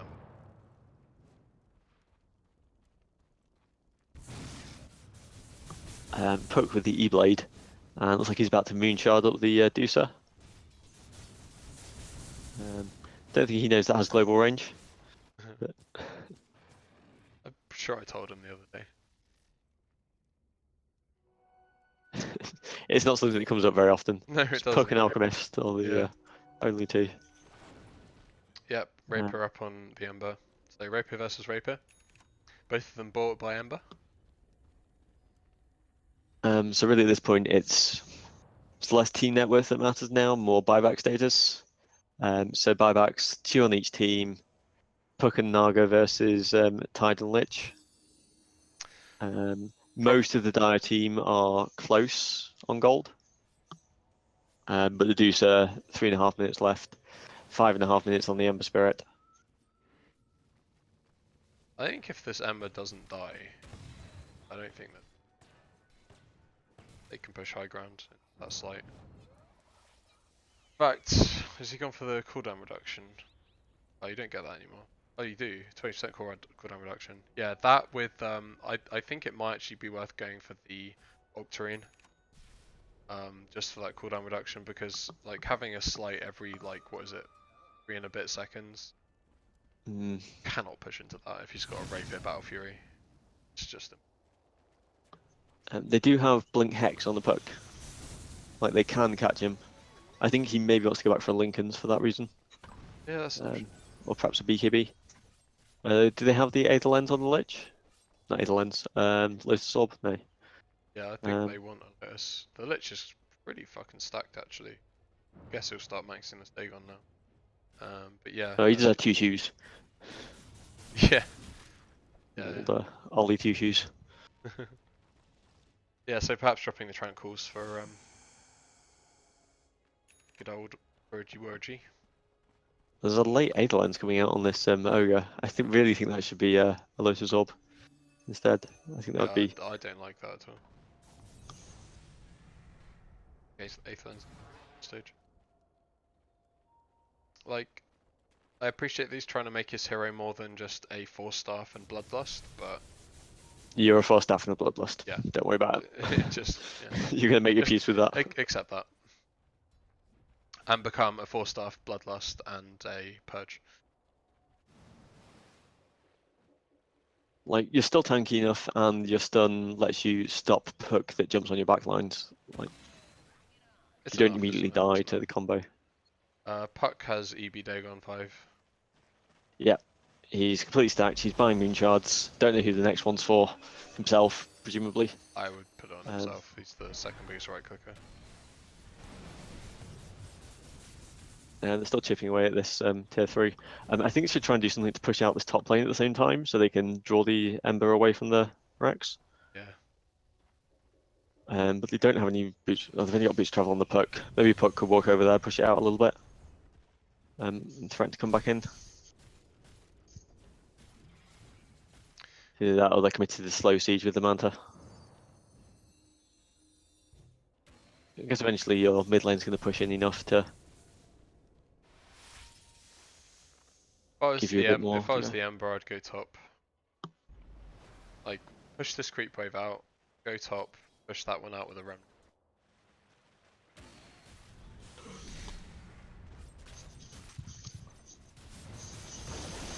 Gone for the jump forward, he gets through with the Ravage, that's really good. They've picked up the clockwork. Gonna Oh, drop the that's a song. good song. Really nice song. It's buyback on the clock. Again, misses the coil. Troll. Oh, his BKB's run out. The clock's back. Troll's down. Oh, they're beginning of the Ember. Ember's. Oh no, Ember. No, not again. Where's your Not like remnant? this. Where's your remnant? Oh. Deuce a double rapier. She's dropped a Lincoln. She should be dropping her boots instead. Like, you don't need boots. You are a double rapier. Medusa. Oh, I'm so Yeah, sad for they're all dead. I'm so sad for the Radiant. That was a really strong showing. I think from both teams. Yeah, me too. I mean, but given the lead the Dire had at a couple of points in this game, they had really big leads. I think it was a really good, almost comeback from the Radiant there. Yeah, they did a really good job, right? And it's GD. Wow, what a game to start off the new season.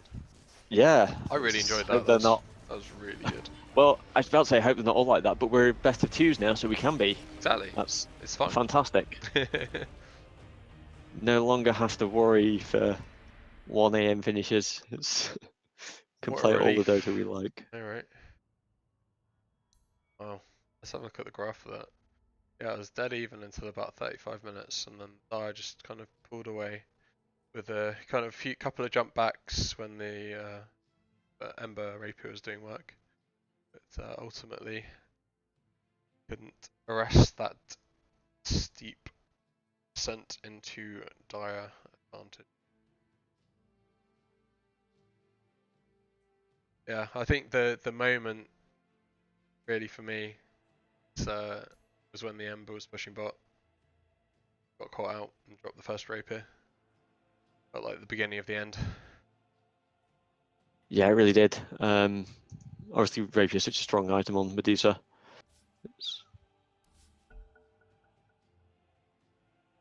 Previous match ID. That one.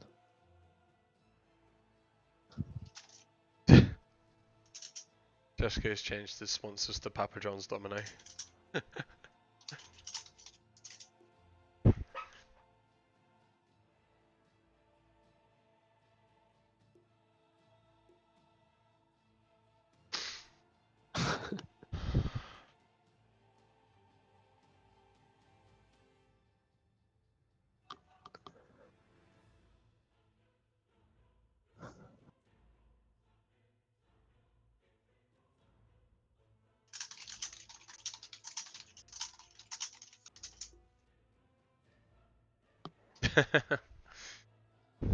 Quite right.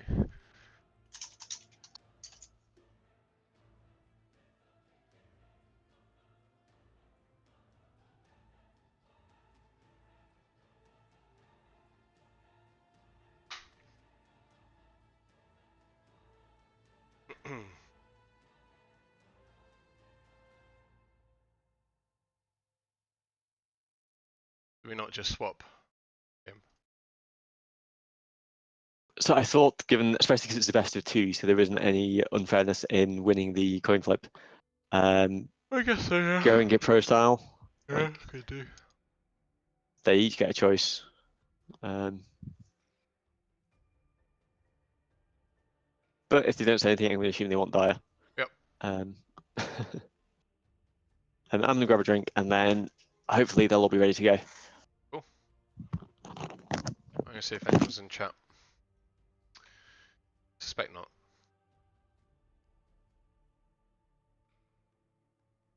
Suspect most of our audience is either playing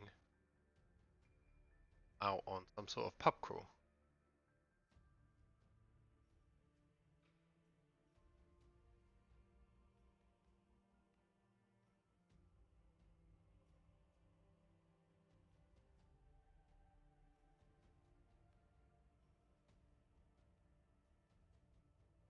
Fearless. Sorry, Drake. Hey, Mike, how you doing? And Adolf Sventh. Not a name I recognise. Hello, Adolf Sventh.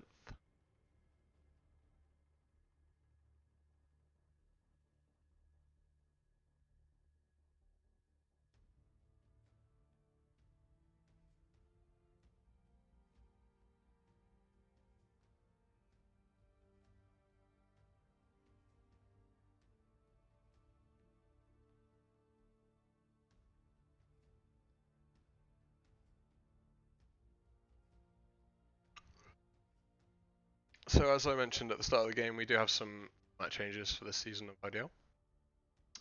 Instead of best of threes in a round robin format where we play effectively home and away,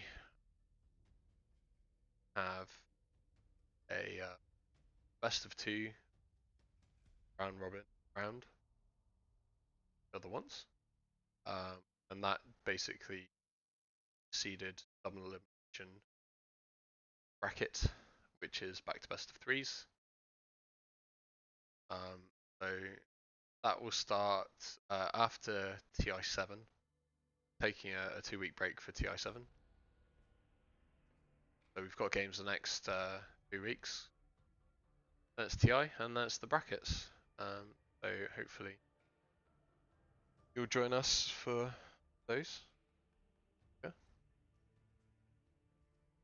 So yeah, the league season kind of serves as a bit of a warm up with this format, because no one gets eliminated until at least 2 games into the bracket with the double elimination format.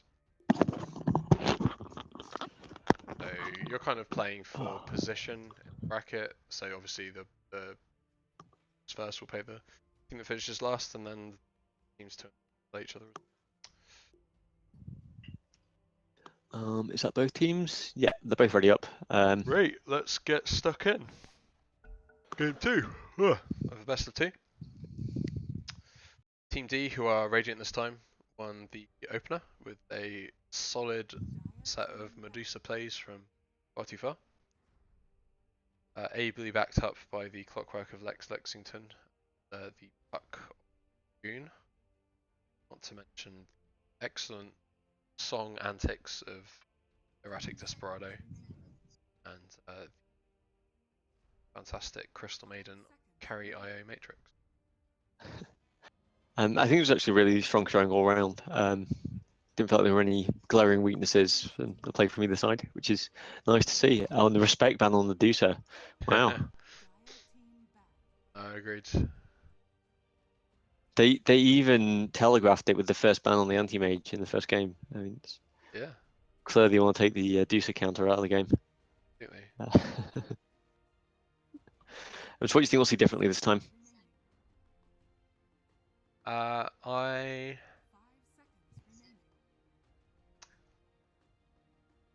wonder if we'll see Chris on support and go offlane. Yeah, we could do that. We have seen Death Row play offlane a little bit in the past couple of seasons. Chris really likes support, and I don't think really in IDL we've seen people go with higher skill players on supports. I think there probably is some room to experiment there. Yeah, there's a few of the stronger players that I know play a lot of roaming supports in their pubs that I think you can really impact a game from that. And especially this season, it feels like a lot of the team, it feels like the skill levels, like the average skill levels increased a little bit. Yeah, definitely. So I think we might see a bit more flexibility this time around, perhaps. Yeah, I think so. I think last time it was kind of, if you're going to try something like that, you have to end the game after 20 minutes because you've got like your weaker players on pause and they're not going to farm efficiently. Whereas now it's, you know, people who maybe aren't like as super efficient or anything on pause, but they'll still do a tough job that if you give them a big early game lead, they'll get the job done anyway. I first picked Nyx. That's an exciting choice. That's weird. Why would you first pick that? It gives you a bit of, so it could be a position 4 or an offlaner. So it's a reasonably flexible pick. So if you pick that position 4, first pick, why would you not pick Sand King or Night Stalker instead? Maybe you don't have a Sand King or a Night Stalker player. I guess so. Maybe they're worried about a bunch of split pushers coming out and they want to be able to punish that. Like Nick's pretty good against like a puck, because you can just stand in lane, invis, wait for the orb to come out and immediately carapace. So it kind of punishes there. Like if you're expecting a lot of high int heroes as well, like you can use it as sort of a ban. We'll see where they go with it. I mean, Dazzle first pick, that's kind of weird as well. Maybe they're going for a minus armor strat. Especially with the Axel in the pool. Axe Dazzle's always very interesting, I think, though. Because Dazzle's very strong against Axe in the lane. Like a lot of burst damage. Axe really wants to get it up in the lane, can really suffer for it against the Dazzle. Dazzle Magnus first 2 picks, okay.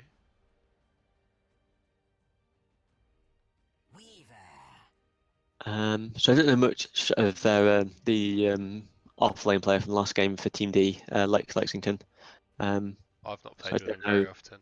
What his choice of off laners is like. Maybe he really likes the Magnus. Maybe.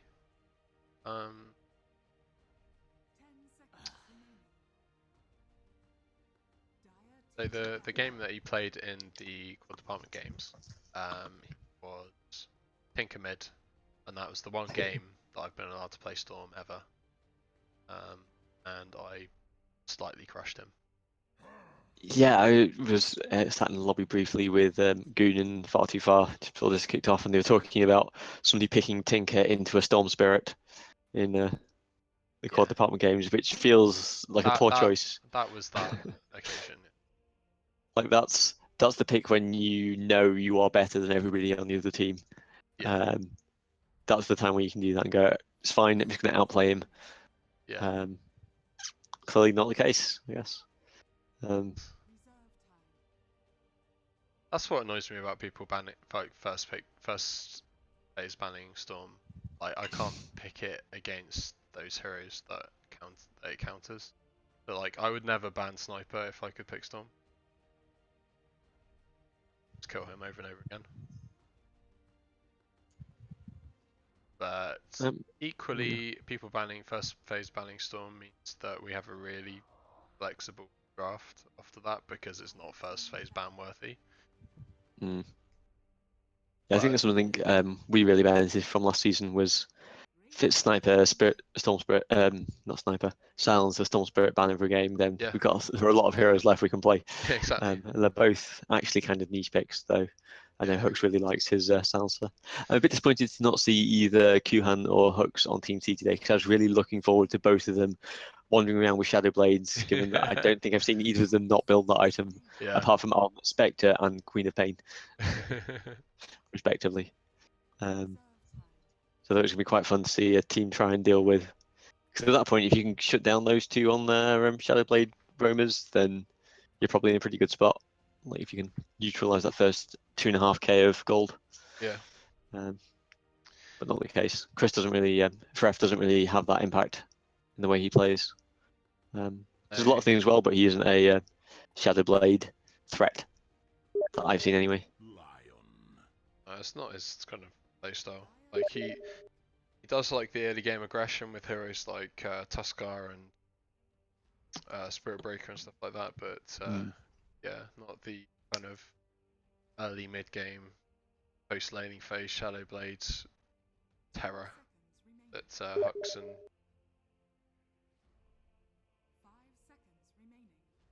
That's an interesting line pick. It's good lockdown for the Weaver. Like you can really burst that hero down. Or the Venomancer. A disgusting choice. I think it's a really strong hero right now in the meta. Very flexible. I think I would prefer the Venomancer as the first pick if they were going to go for some crazy shenanigans. So Veno is massively strong in the meta right now. Yeah. Like he's picked every game. And so I think the reason why he's so popular is that you can build almost any item and it's good. So the hero is ridiculously flexible. Yeah, in fact the whole lineup so far, like any one of those three heroes could be their position 4. They could Weaver offlane, they could Nyx offlane, they could do an aggro try around the Venomancer. Yeah. They're really not giving anything away. We'll probably see a bit more direction out of them now, but I really like this Juggernaut pick. Obviously, with the Magnus, it's a bit of a classic. Empower really lets him farm, and then you've got the empowered Omni Slash in fights. It's going to do a lot of damage. And he's got the healing ward, which can mitigate some of the dots from the Venomancer, which would be good.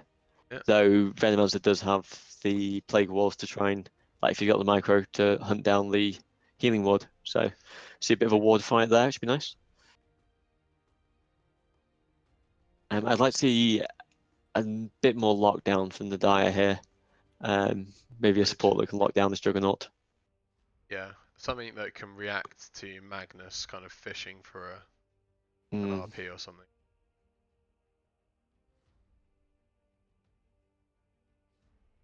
But I'm not really sure. This could even be a mid Venomancer.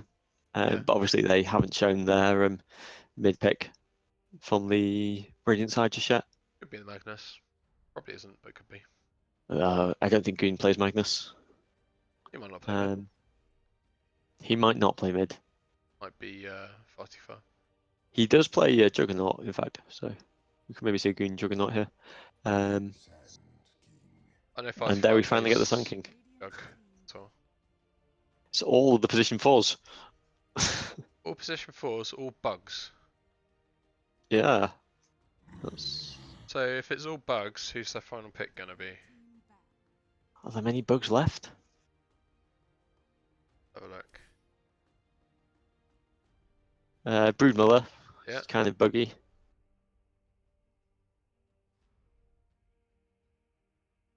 Past that, I think we're a bit short, right? Night Stalker's sort of. No. Yeah, so Brood last pick, you heard it first. Yep, looking forward to that. Always enjoy a good Brood game. I wonder if we might see they could lane with a Brood. It wouldn't make they no can blame sense. this however the hell they want. Yeah, I mean, like any hero can go anywhere. It's great. my instinct at this point is it's going to be safe lane Weaver, off lane Nyx, and mid Veno. I prefer offlane tanking. So I think I would rather see an off lane Sand King. But Sand King can go jungle better than the Nyx can. But then Nyx, like, you can play him as they do in pro games, where you sit mid and you mana burn the enemy mid. Yeah, and you depends what do they that until you run out of mana. Send out here. And then get clarity and go and do it again. Yep. I might like to see an Invoker here from the Radiant. I always enjoy seeing a good Invoker game and like throwing a meatball on top of the reverse polarity. Plus, you've also then got Empower plus Alacrity on the Juggernaut. Oh, yeah. And that could be pretty gross. Or failing that, we might just see something pretty boring like a Lina. To give you a bit of range to deal with the Plague Wards. Yeah, we go! It's the Broodmother. We called it! Stream We sniping. called it! It is Team Bug. I like it. I like it a lot.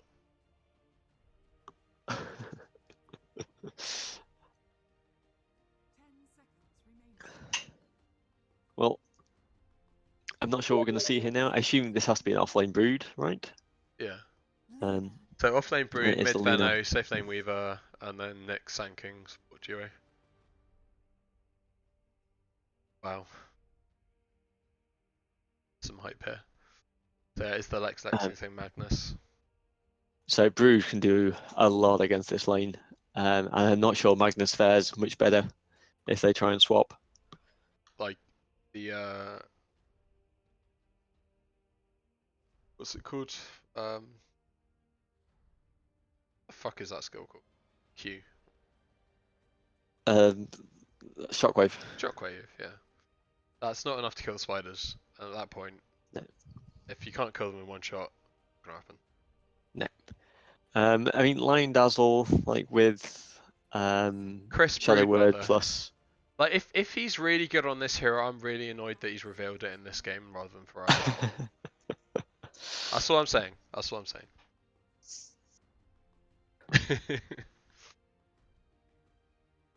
It's obviously like the Dire lineup here. Like each of them is so flexible in what they've played so far that it never really reveals how they're laning this.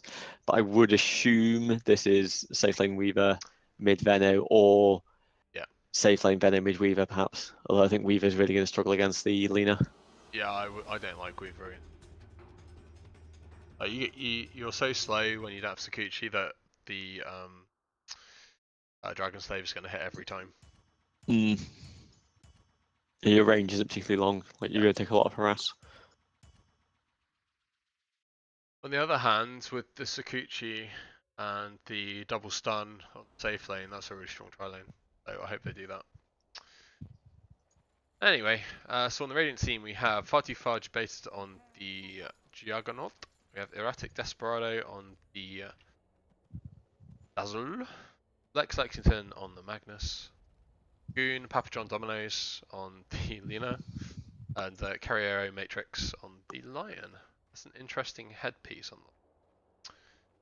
what we're looking Yeah, at. never been a big fan of this particular set, but I like a few of the components. On the Dire, we got Sassy the Sasquatch on the Venomancer. We got Fref on the offlane Broodmother. And we do indeed have a tri-lane of Goldrin on the Weaver, Deathrow on the Nyx, and Beef on the Sand King. So for those of you who watched last season, Beef is K-Stew's new handle. I quite like it. I think I'm a fan of the change. How about you? Yeah, you call yourself whatever you want to call yourself. We can see an early sentry laid down by this Lion. I would be happier if he holds this Yeah, I until they want to think you look for a should hold. kill. Like, you need to put it down and then immediately get on the aggressive, because otherwise the Brood just, like, tangos your... Yeah. Did the Brood see and place that? I think... If she did, she probably still doesn't want to commit the sentry for it, I I feel. think that's right. So if your sentry's down first, you're...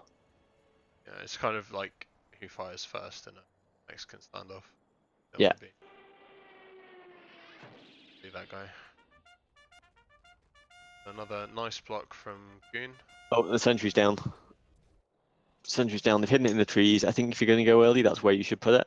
Yeah, that's good. But also, like, as somebody who occasionally plays Brood, Well, they do actually see that sentry. Go and tango it. they see it. They got Oh, it. he's got it. Good That's a play. Really big good win play. there. I liked that he went for the tango play as well. He like around trying to right Yeah. it. So yeah, as a Brood player, I do not want to be putting my sentry in the middle of the lane. I want to put it over here or in this little gap here. Yeah. Brood's sat around in vision. Oh, she's placed that's going to get exactly dewarded. where the sentry is. That's such a shame. I mean, he knows where the sentry is now, but... There we go. we prefer this Lion had eaten that ward. Yeah, Lion needs a bit of regen. Like, the Dazzle's got 2 double tangos, he might just die without here. taking any damage. No, So it's kind of a waste. Lina starting off the good advantage in the mid lane. The Magnus gone for the Empower first. I feel like they should punish this. Like, this movement is bad. I have taught you better than that, Beef. Don't run straight down the lane, you run round, and you know that. This is 2 melees though. The attack vector there is all you run around. Yeah. Like, there's no excuse for running straight down the lane. And he knows that. I've told him that. The Broodmother missed the first spawn spiderlings. Painful. Doesn't do a lot of damage at level 1. Like, last hitting with it isn't the easiest because it has quite a long cast animation. Yeah. Oh, gonna get the S-Spike onto the Brood. I feel like the Brood can still, like, especially given the armor disparity, I feel like the Brood, if she knows it's only the Lion, can go. But then I guess the Dazzle is close by. Dazzle hasn't taken a heal at level 1. He's gone for the poison touch. Well, I guess there is a slight win that the Brood's got in that the Dazzle was out of tangos basically now, having gotten no value for 2 of them. The Lion has a lot to share though. Yeah. And the Dazzle Doesn't he's have still got heal. Salve, he's still got Shadow Wave and 2 Clarities. I feel like they should be getting more aggressive on this brood. They're letting her get the levels, Yeah. and that's the point at which. Oh, they could have gone for the kill there.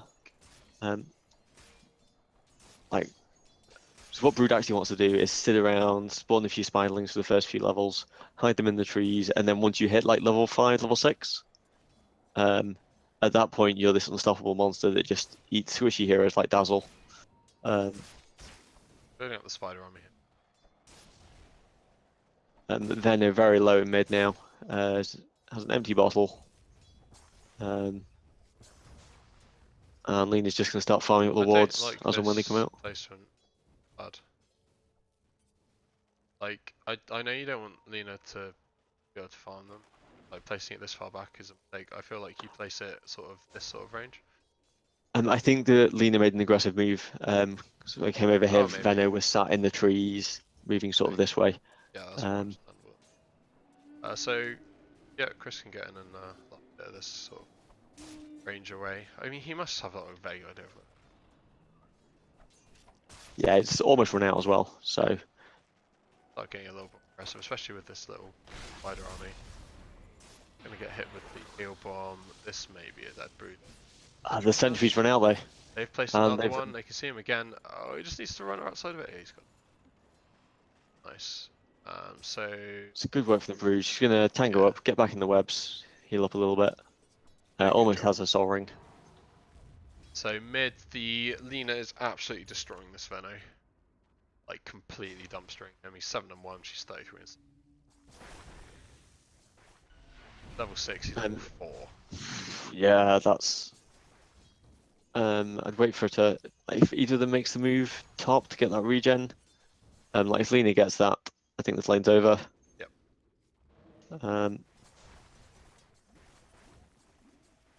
I'd like to also like to see this brood ferry out a sentry for himself. If he eats this sentry, he's in a great spot. Or even just get aggressive and kill this line. I mean, he's sat in lane with less than 300 HP.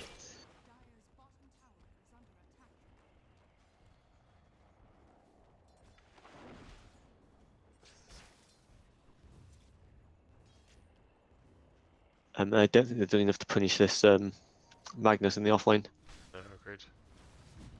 Got almost as much. In fact, he's got more than the broods. It's kind of inexcusable, especially given like the double stun lane. Yeah, and all the damage out of the Weaver. He should be fearing for his life.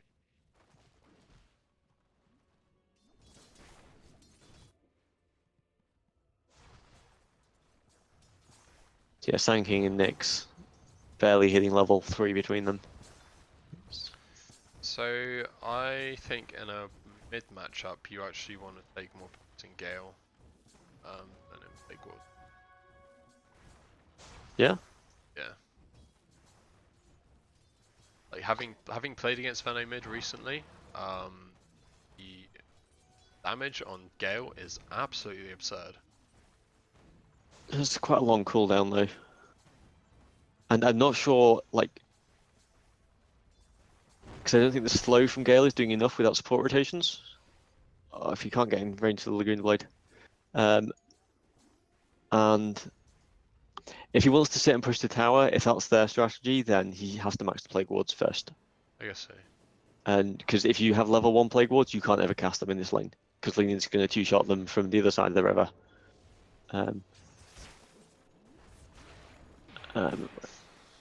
Are they going on the brood? He's run back into that sentry.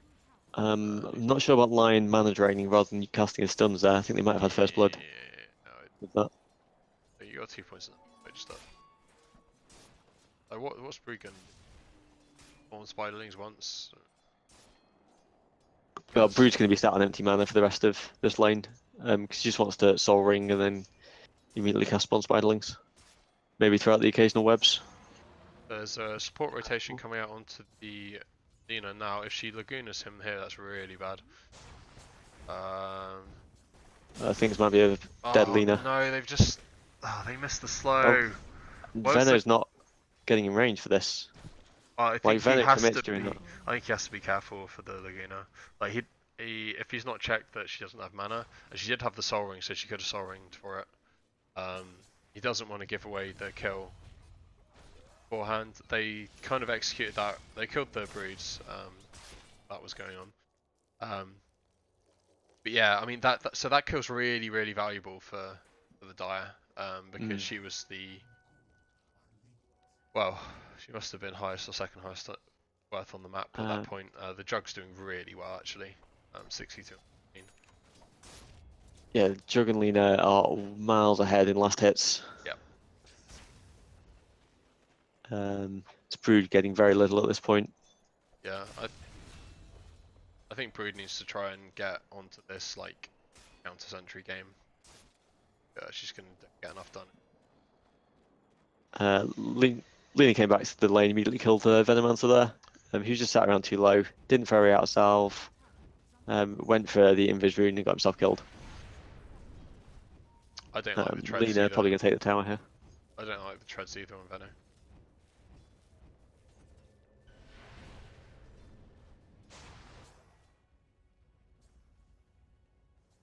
Yeah, I think you can just leave yourself on brown boots for quite a while on the mid Veno. What's he going for? He's going for the Aquila. I think I'd prefer a Veil as like a mid-game start item. Brood's going to do some work down here now. Who's doing well now? Yeah. So the Nyx is rotated bot, and then with that extra stun, they're getting a lot more done. A couple of sentries brought as well. So that's going to secure the next few minutes. They can kill this Juggernaut as well, I think. So like, I appreciate the effort, but 3 sentries is too many. This is a mistake. I'm just going to kill the Dazzle. I think it's a dead Dazzle. Yeah, that's a dead Dazzle. Probably a dead Brood. For the troubles, unfortunately. Yeah, I think she waited too long to throw out the spawn spiderlings. Yeah. I guess she wanted that burst damage to preclude any grave shenanigans.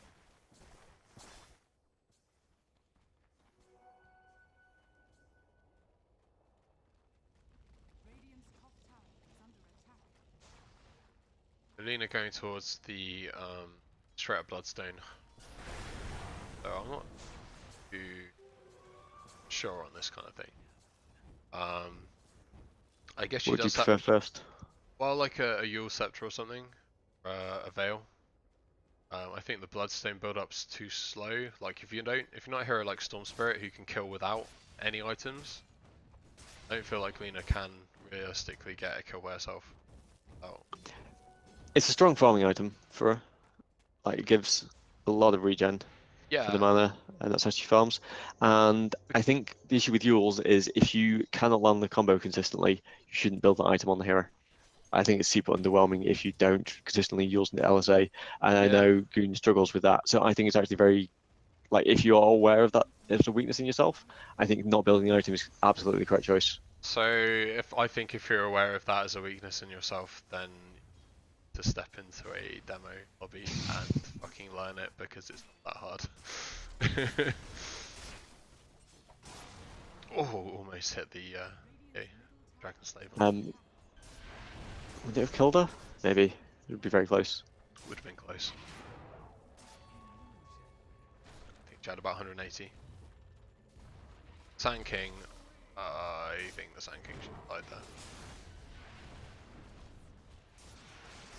Nyx. I think it's the dead Sand King. Will die here. Can they get the Brood as well? They have the Laguna. The Brood popped the ult, but couldn't really go to work with it. There's too much burst damage coming out still. The Lena is quite low on mana now. Okay, so I think what happened is the Magnus TP'd mid to try and save that tower, and then Venom actually just straight out killed him. Yeah, it's. I didn't see when the RP got used. It was over a minute ago now. It's like he tried to get a solo kill on somebody and didn't succeed. Maybe, but I mean they've taken the mids and top tier 1s off this, so probably a good trade. Invis rune on this Venomancer. And if he's going to try and make something happen, I don't think there's anyone he can kill. Like, is this dispellable? Yes, Gale gets dispelled by Blade Fury. So I don't think he has much kill potential there. Most people going Veil next on Lena is they don't have. I guess they have the Lion for magic damage. Yeah, they have the early game spin, and the Magnus stuff is. Sort of... I just really like it as an early game art. I build it on. I probably build it more often than I should. But We all have items like that. Yeah, I just kind of I really value the armor component of the item. I think on heroes like Venomancer. See Lena sat there with her 4 armor right now. Having a veil would be very advantageous. So let's see, how much armor does it? There, so that's 6 armor, so that goes from 4 to 10 armor. I think that kind of survivability improvement kind of significant. We do see a lot of Bloodstone first out of the pro scene. Yes. I'm not sure how much of that is for the respawn bonus. She has very low cooldown spells, and knowing that you'll always be back in a fight, if you can snowball off the off a few early kills, is pretty good. It's like let's see a dead Dazzle here in the He did pick top up the room. haste rune. I think he's just going to be able to run away, unfortunately. Brood kills the line, but they can't leave the line alone in this lane with her. They cannot. They've rotated everyone out. I think the Brood can go to work on this now. I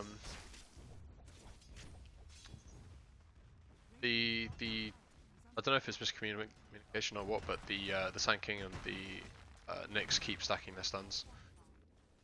They really need to not do that if they want to get kills. Yeah, it should really be Sand King gets the first stun, Nyx follows off afterwards. Sand King's the reliable one. Yeah. Oh. Lion's sat back in this lane again. I think Boo can just walk under this tower and kill him. Yeah. It should just be doing it again and again. It just baits out the fail. A spike even. Yeah, a spike's down. Go. That's it. Just walk Go in. kill him. Yeah, That's there what we he's go. gonna do. Yeah, that's the trigger. Easy kill. Meanwhile, Lena gets a double kill in top, kills the Weaver, kills the Sand King. Ouch, that's really bad. Like Nyx does not have And enough that's to get the- this kill. And that's the Bloodstone. It's like Lena going in for the Broodmother kill. Going for the deny on the tower. If Brood can see her, I think this is a kill for Broods. Yeah, she's got blocked in. Thinks she's just dead. So fortunately, in the Lena's benefit, she did not have the Bloodstone on her. Like if she'd just picked up the Bloodstone, that would be a disaster. So picked up 2 components of Orchid there. And as soon as he gets this Orchid, they just literally cannot send anyone spot lane because he will kill. Yeah. They keep sending people in one at a time, and like all it takes is one smoke gank to get this. Like at least make this Broodmother be a little bit more cautious, but they're not buying smokes. Oh, they have a smoke on the line even. They're just declining to use it. And Magnus has max skewer and not empower. I know somebody did this last great season builds, as well. great builds. yeah, that's smart. I like it. He's not keeping empower up on the Juggernaut. The reason this combo is so strong is that you give this Juggernaut this crazy farming speed of basically having a Battle Fury for free, and that's not what they're doing. Yeah. Instead, they've just got this weird black hole with a 4-staff. Yeah. Who's not even farming that quickly. Yeah. So my justification for that build when I'm doing it, that the anti-mage in our game, that was the combo. And they're going to pick up the kill on the Venomancer, but he's also going to get the return kill on Dazzle. So yeah, my justification in that game was that the anti-mage was not spending very much time at all in the same component of the map that I was, and I valued the burst damage from skewer over any right click. So I remember your counterpoint to that being that a couple of right-clicking powers probably make up the damage anyway. So yeah, it's. I still think it's not that big of a mistake. Just getting aggressive here. He's not quite able to catch up to the Lina. Fighting tree. But he is supposed to now. Range creep. The range creeps in this patch. What is up with them? Standing in trees, minding my own business, and a fucking range creep just comes up and starts hitting me. He's like, "Hey, buddy!" Ugh. Bullshit. So Magnus has his blink dagger now. I would like to see him hold this for a reveal, like go for a pick off on the. Ooh, courier's down. Carapace! Carapace! Carapace! Alright. Yeah, so that's the blink reveal. Yeah. In a sort of loose way. I'd like to see him smoke up and try and grab this broodmother. He's brought the dust, and the beauty is that like you walk around smoke. As soon as the smoke pops, you pop the dust. You know you've got a broodmother. Yep. Or maybe a Nyx if you're unlucky. Oh, just misses on the LSA on the brood. Beef giving them the jukes here. Lovely play. This is giving Weaver a lot of room in the top lane. And Samson, the Sasquatch and the Reno's picked up the Juggernaut. Oh, he's dead. It's very hard to follow this split fighting. Yeah. Good kill from Sassy. Committed the Poison Nova. Yeah, Broodmother going for the phase boots. Beef walks out. He's going for the. I don't like that. The Glimmer Cape on the Sand King. Don't. Oh, this is a really good pick. They can finish him off. They can. Oh, they're not going to get the follow-up kill on the Venomancer. Venom's just going to walk out. He's going to turn around. He's going to kill this. Oh, he went for the YOLO stun. Lion.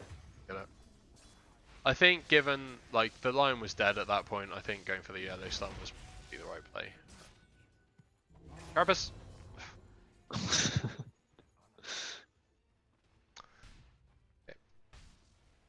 The Brood has come mid for some reason. You need to go back to your natural habitat, Miss Spider. Just gonna walk past this Magnus. He's AFK. She's gonna walk back to his web. I'm going back to my web, guys. There we go. I'm not sure what that was all about, but it's seemingly worked as a strategy. Yeah, I mean, fine. Standing next to a surely that is they're that just out of each other's range here. So close. And first, I think if it had been in range and he'd gone to hit it a couple of times, I think he risked just. Oh, they should have seen him there. Yeah. They have the dust. Looks like they're going to try and set up a fight mid instead.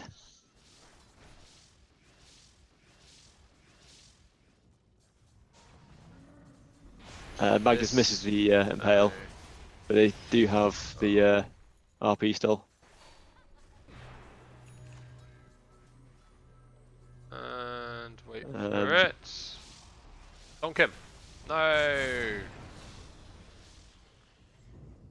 He's gonna live. That's really sad. Oh, Beef. Get that healing ward back in there. They could have saved that one. Oh, the stun out. Love it.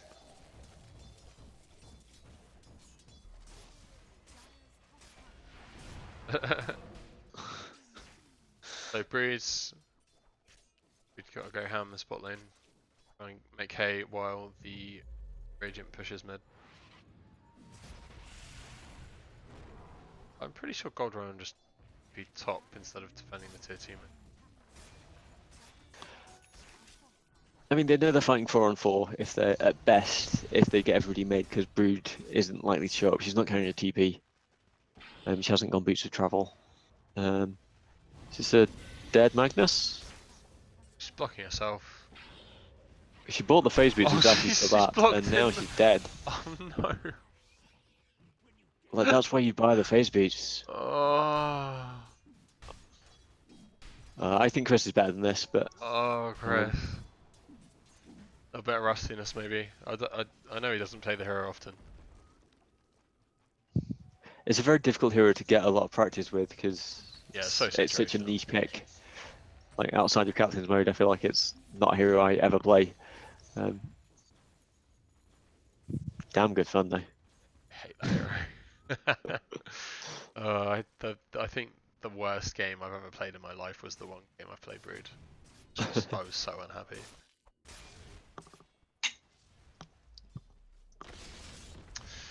I don't think I've looked at items at all this game. So Lena's gone for the Bloodstone Yules, going towards 4-staff on the Dazzle. Juggernaut has Vlad's. Yeah, why do people love Vlad? Everybody wants a Vlad's. Getting Vlad's Hate it. Manta, I assume. Hate it. You and me both. Think Hood on the Mag. I think that's smart. I think they do need someone to get the pipe, so it looks like it's going to be the Mag. Yeah. And the Like Lion, this could happily be a multiple pipe game. yeah, definitely. The Lion sitting back on the position 5 Tranquil Boot. Venomancer going towards the Aghanims. He's got his Veil already. Tanking has just picked up the Glimmer Cape, which I really don't like that. No, I'm not. I think that's a questionable choice, especially given they already have 4 Invis heroes. Ether on the Nyx, which I also don't like. I think there's more merit to it. But I like it more than the Glimmer Cape, yeah. don't like it very much. I think one of them needs a blink. Like one of them needs to greed for a blink. I think the tanking is better with it because it's got a much better catch. Yeah. Got a Deso up on the Weaver. I'm glad he's gone for that before the Lincolns. I think they really could do with the right click damage. Yeah, they definitely need that. And Broodmother going for the Solar Crest. It's a super strong item on the hero right now. We're going to see a lot more people burst down now. And we might see the Magnus plus the Joke go for something here. That Magnus finally has the level 4 and the power. They've dusted up. They've missed the RP. The TP and then which? I think she thought Magnus had the RP up, but he is on cooldown. I cannot believe this Broodmother has survived this. Yeah. Just walk into the trees. You're fine. Yeah. Sure. Duster's one off. They didn't have the lockdown to gank her.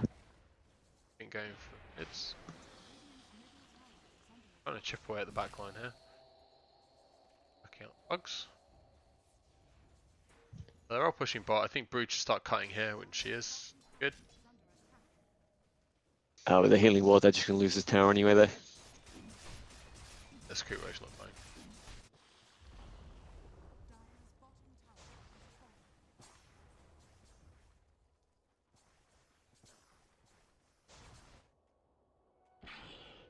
Venomancer Transfusion. He's gone for Aghanims as his first really big item. I don't know how much that does here. It's just damaging cooldown, right? Yeah. Down to a 60-second cooldown. I don't know if they're intending to fight enough for that. Maybe they are. They can do with this lineup. They're not massively cooldown dependent. They only really have the epicenter as like a big ability. I'd like to see them group up with the Brood now, actually. Go for a 5-man. I think they can get a lot done. The 5-man into the RP is tough. Not if you can pick off the Dazzle at the start, though. Very nice. It's a good start to any potential push here.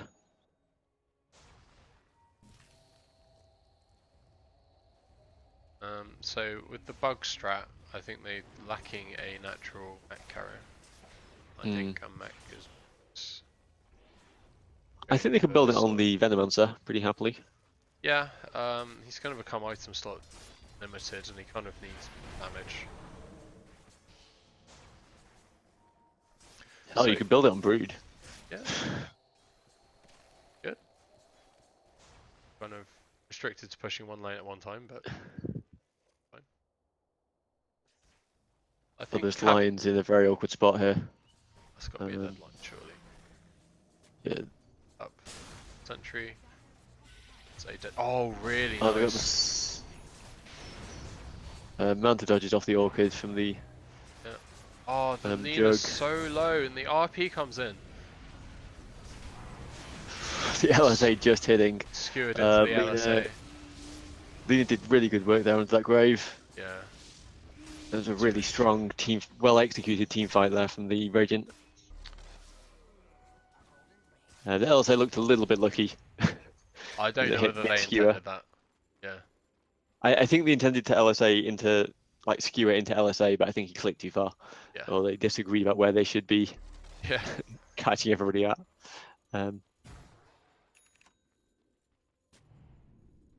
Yeah, Manta Diffusal upon the Jug with the Empower doing a lot of damage in fights now. I'm not sure what he's going to go for next. Maybe the Butterflies where he wants to be. Just mitigate some of the right clicks from this Weaver and the Broodmother. Yeah. I think forcing the Or Weaver into maybe, the MKB would be. or he could just go Abyssal. Yeah, that's another option. But he has sold his Stout Shield already, and he's got the Vlads, so Vanguard less tempting as an item. Yep. It's no shame in the Naked Basher though. No, not at all.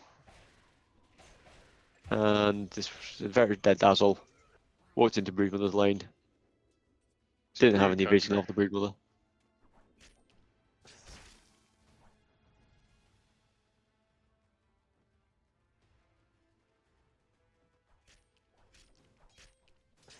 So she has Yeah, the net gold worth still for, close. Talisman now. Just considering going for something. BKB On the good Lena. for Rude. like Lena's going to classic Hurricane Pike. Yeah, it'll help them siege a little bit better. They already have a good sieging hero in the Juggernaut. But 2 doesn't hurt, especially if they want to be pushing multiple lanes to counteract the Brood. Means you have a hero that can sit back and push towers, hit towers, whilst you've got the Manta Illusions pushing out of the lane. Yeah, pipe up on the Magnus now. Looks like Sanking's got a Shiva's Guard queued next. Going for the kill, Broodmother onto the Magnus. Oh, he's really low, he's going to get it. Really nice kill by Chris. Lena can't get there in time to help out. Good. Goes and burrows himself into the trees and says, I'm not coming out.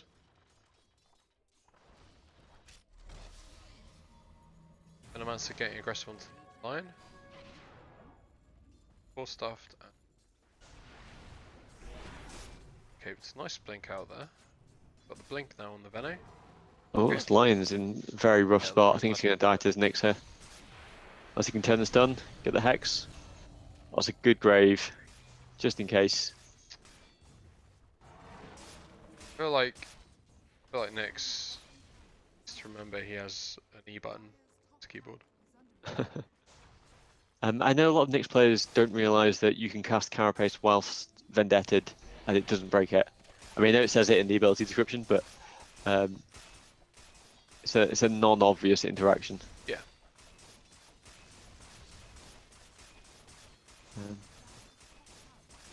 No, I enjoyed watching that line. That experience as a support against usually against the Slark, where like you're hiding by your sentries, going, please don't kill me. And now I'm just dead. Like, I can see you, and I can see you're about to kill me, but please don't do it. Horrible moment. Yeah. Echo Saber on the Brood. Yeah, just good damage. Lets you burst people down under the Orchid. Really preferred the Solar Crest completed, I think. I think so. I mean, going to the AC now. I don't know. There's a little bit of an like engagement going on the mids. Move off to the side here. Where's Lincoln's now? Oh, the blink forward into the ultimate. So we're about to see a big RP here. Right. RP onto the Weaver. Weaver can time that. Can they keep him locked down? No, I think he should go back in. Dazzle's dead here. Go kill the healing. Oh, so Brood got bot tower. think Weaver could play more aggressively. But then I'm very Devi.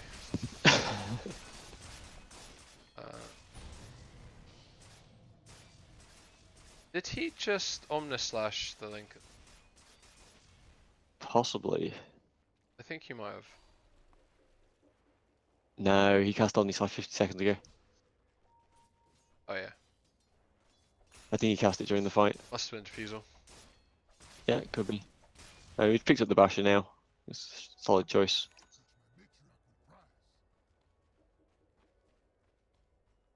So in amongst all that, the Radiant Courier got killed. And if that was Brood or Nyx on the back line, got to be very careful, obviously, against all these Invis heroes. Yeah.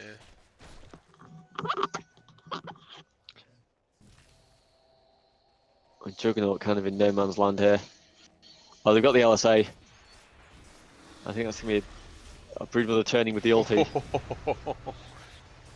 I tell you what, without the Laguna, that was starting to look like Brood manning up. Yeah, Brood is a scary hero when she turns for fights with that ulti on. But it looks like they got a bash off the Juggernaut because their health stopped going up. Yeah.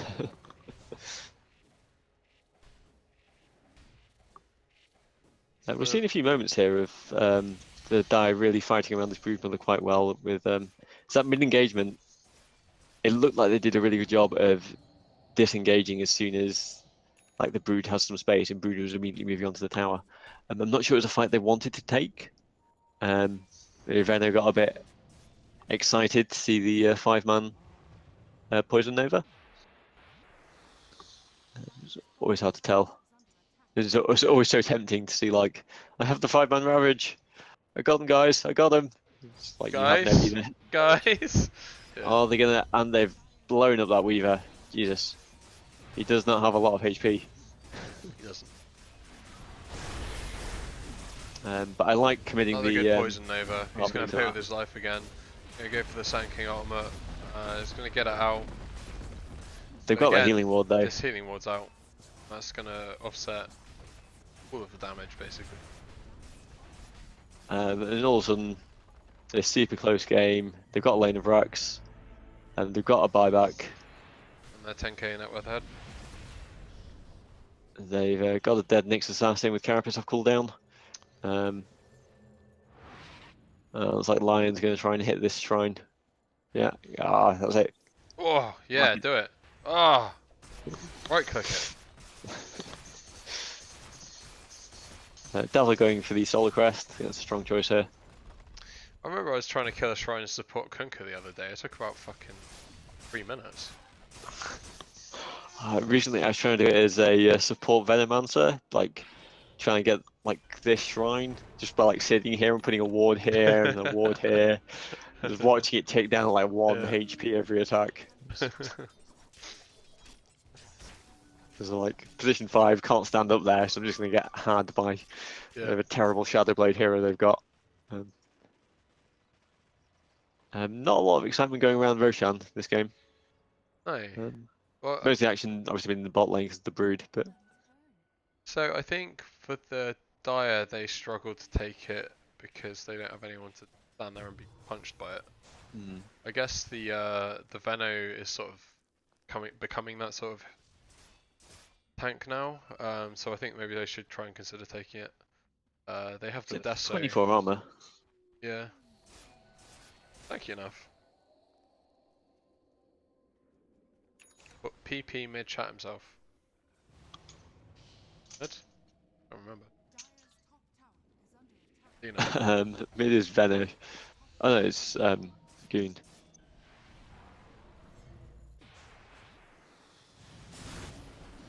Like it was a troll.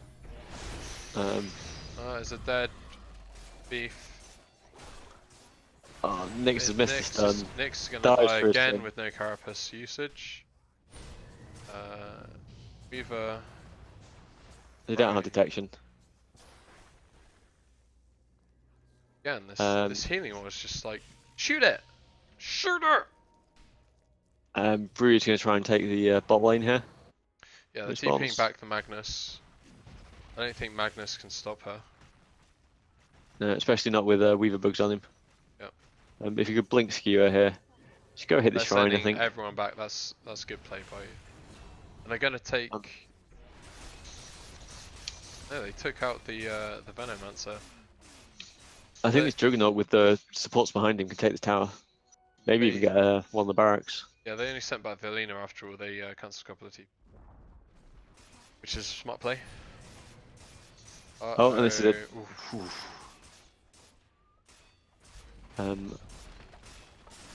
Using the diffusal to pop the Carapace. There we go. there. Wow. I just hit the buildings. Just right clicked into death.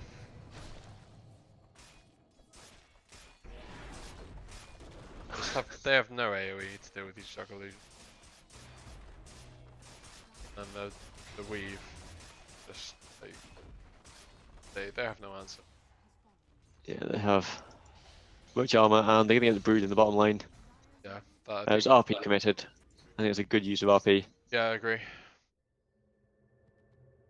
I like seeing Magnuses that use correct single hero RPs. Yep. I think if you're waiting for the big 5-man, you're never going to cast the spell. Yeah, it's a waste of the spell. You need to commit it to get taking important kills like that. Like with the brood dead, they can actually go and push down mid. Certainly worth the RP.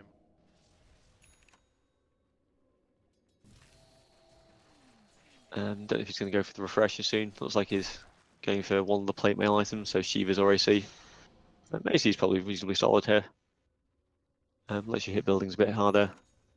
Buffs up your super hyped Juggernaut. Yep. He's just standing here hitting this tower. No fair. They're fighting 4v4.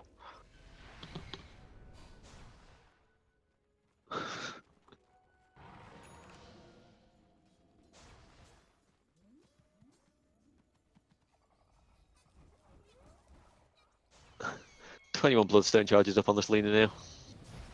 And I don't know what her respawn time is, but I suspect it is not much. Yeah. She's level 25. Get the Poison Nova now. So, I mean, the Veno didn't die for the Poison Nova this time, but he died really soon after. Yeah, I think they have the healing ward though. So, with a support Venomancer, like going with the Foretaste Suicide Bomb is fine. As a core Veno, it's not. Yeah. I think it's a mistake to play the hero that way as a core. And this looks like GG. Yeah, I think we're gonna see the core come out here. Oh, that first hit bash. That's hideous. Oh man. I feel bad for him. Godlike spree on Lena. GG. There we go. Well, that was a close game for it was 30 minutes, and then it just exploded into a Radiant win. Yeah, so that's a 2-0 victory there for the Team C? Team D, Team C, sorry? yeah. Team D. Team D, yeah. Bad. So the team with the most actual players on their team showing up wins, which I personally like. I feel like that should happen. Wow. Yeah, again, like good showing. Dead, steady game until about 34, 35 minutes, and then all of a sudden started I think that's when they the picked Radiant's way. off the brood in the bot lane, and then sort of snowballed from there. Yeah, I mean, if you just looking at the hero levels, it's clear that the brood had a good game and the rest of the team didn't. Particularly like the support levels, 19 and 21 on the Dazzle and Lion versus the 14 and 16 on the Sankey and Nyx. I think if you guys want to come join us in the DG? Sure. We'll be over there briefly. Yeah. Yeah, like those two heroes, I feel like they're both really good at roaming, and they just kind of sat in a tri-lane, and they didn't even kill the Magnus. They didn't kill him very often, I feel. Like, he only had 3 deaths all game. Yeah, I know. Like, they didn't press him out of the lane, and I think they could have done. Yeah. And I think you can go roam and leave Weaver one-on-one there. Like, it's not a terrible lane for the hero. You have both those options, and they kind of did neither. I feel like they went for like a meme strat and didn't really Yeah. think it through Side notes. on the More execution. legs. Bruno Yeah. would be proud. I mean, I don't feel like they threw with their draft. I feel like it was winnable. But yeah, they didn't execute correctly. Anyway, let's go join the. Yeah. But game 1 was crazy though. Hello. GG's. Yeah. Game one took so long. I mean, it was. There was so many divines on the floor. We're like, divine, divine. I mean, it was Medusa, so I knew it was gonna be like 60, 70 minutes, or we'd lose in 20.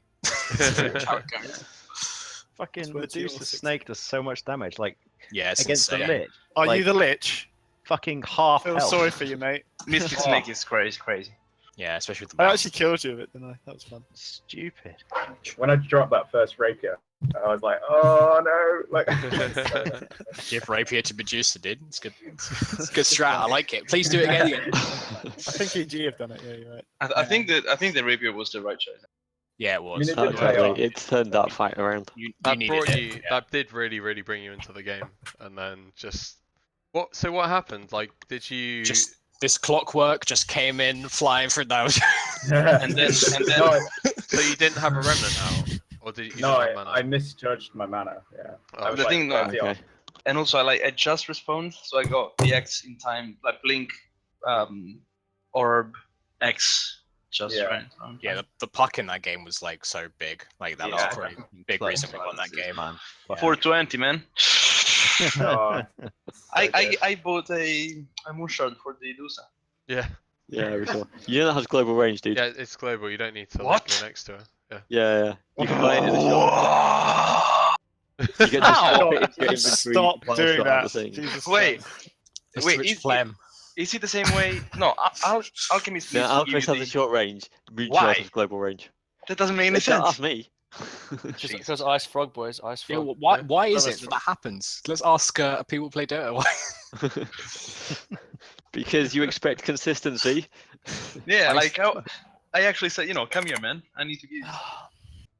I don't think Ice Frogs knows what consistency is. I'm not gonna I lie. mean, the only reason Alex even knows is because we were playing a game the other day and he bought me a moonshot. I was like, mate, just use it for me where you're standing. He's like, you can't do that. I was like, yes, you can. Nice. Oh, that's why I never saw the Lena come up and use it, and suddenly I had moonshot buff. No, it isn't a Lena, it's a puck, wasn't it? So Yeah, I had yeah, I I saw had that. actually heard That's that probably why you before, never seen one. because there was a do you guys watch the Dota Cinema series A to Z Duel Lane? yeah. I So there was yeah, one no, episode of that where I think it was Shannon bought it for Synderin, and like he mentioned it then, but I'd forgotten. Will reminded me. Yeah, global. I'm a hero of the people, me. Hero of the people. Yeah, absolutely. Well played, Will. By the way, you fucking nailed it both those games. You played really well. Oh, I've never played Dazzle before either. That was pretty clutch. Like there were a couple of really good graves. Yeah, I was Yeah, like, especially what? then, What do I especially skill now. first? Like, don't skill key first. I've already skilled it. I was like, I mean, especially against a Brood Mother, like playing Dazzle is not fun. no. did, mate. Playing there's no support that's fun against Brew. Like maybe Abaddon was like the only person. Shaker, that- maybe? Still not fun. Eh. No, Shaker's Shaker's not fun. Shaker, you die in lane all of the time. You're just dead. Yeah, because you're melee. I mean, you can't like you just have to like Yeah. melee range everything. You're I've thrown a passable fisher, once you and get now like- the spiders are killing me. Great. Yeah, it runs over the fissure, so you're Yeah, Abaddon's literally the only. I think Abaddon's really the only one that like can do anything, and even then it would But just like. She doesn't do anything against. It doesn't do anything against Brood. Like she's like, okay, cool, you got a Yeah. melee hero. Yeah, no, but you Yeah. can at least shield yourself and like get away a bit. I mean, the idea is like just dodge the Brood lane and put a like Legion Commander against it, something like Oh yeah, just Yeah. play LC. A Yeah. bit blonde. that. Unfortunately, it was the last pick for them. Broods. Yeah, we were wondering whether you were gonna go like mid Legion or something like that. Nah. It was the bug strat. We called it. Yeah, we it could have was. done that to be honest. Like Legion can offlane and Magnus. Sorry, you could put Legion, Magnus could have mid, but it's, Yeah. yeah, whatever. We were debating on what the fifth bug could be, and we came up with Veno being the closest bug. Yeah, Viper was banned. Yeah. Yeah, that's a respect pick, boys. Yeah. Right there. No, Vibe has no legs. Well, he can grow legs. I mean, Get the right skin, 6 legs good, Cosmetics. 2 legs bad. Yeah. maybe. Well, I don't Although think actually Veno game doesn't really showed have you that. legs. Veno kind of slithers. Yeah. Yeah. Veno's got like arm things. Yeah, little weird arms. Yeah. Alex, so will the replays just be on Twitch immediately? Almost immediately. They take a little bit of time to process. Actually, I should stop the stream. I'll stop the stream. Bye.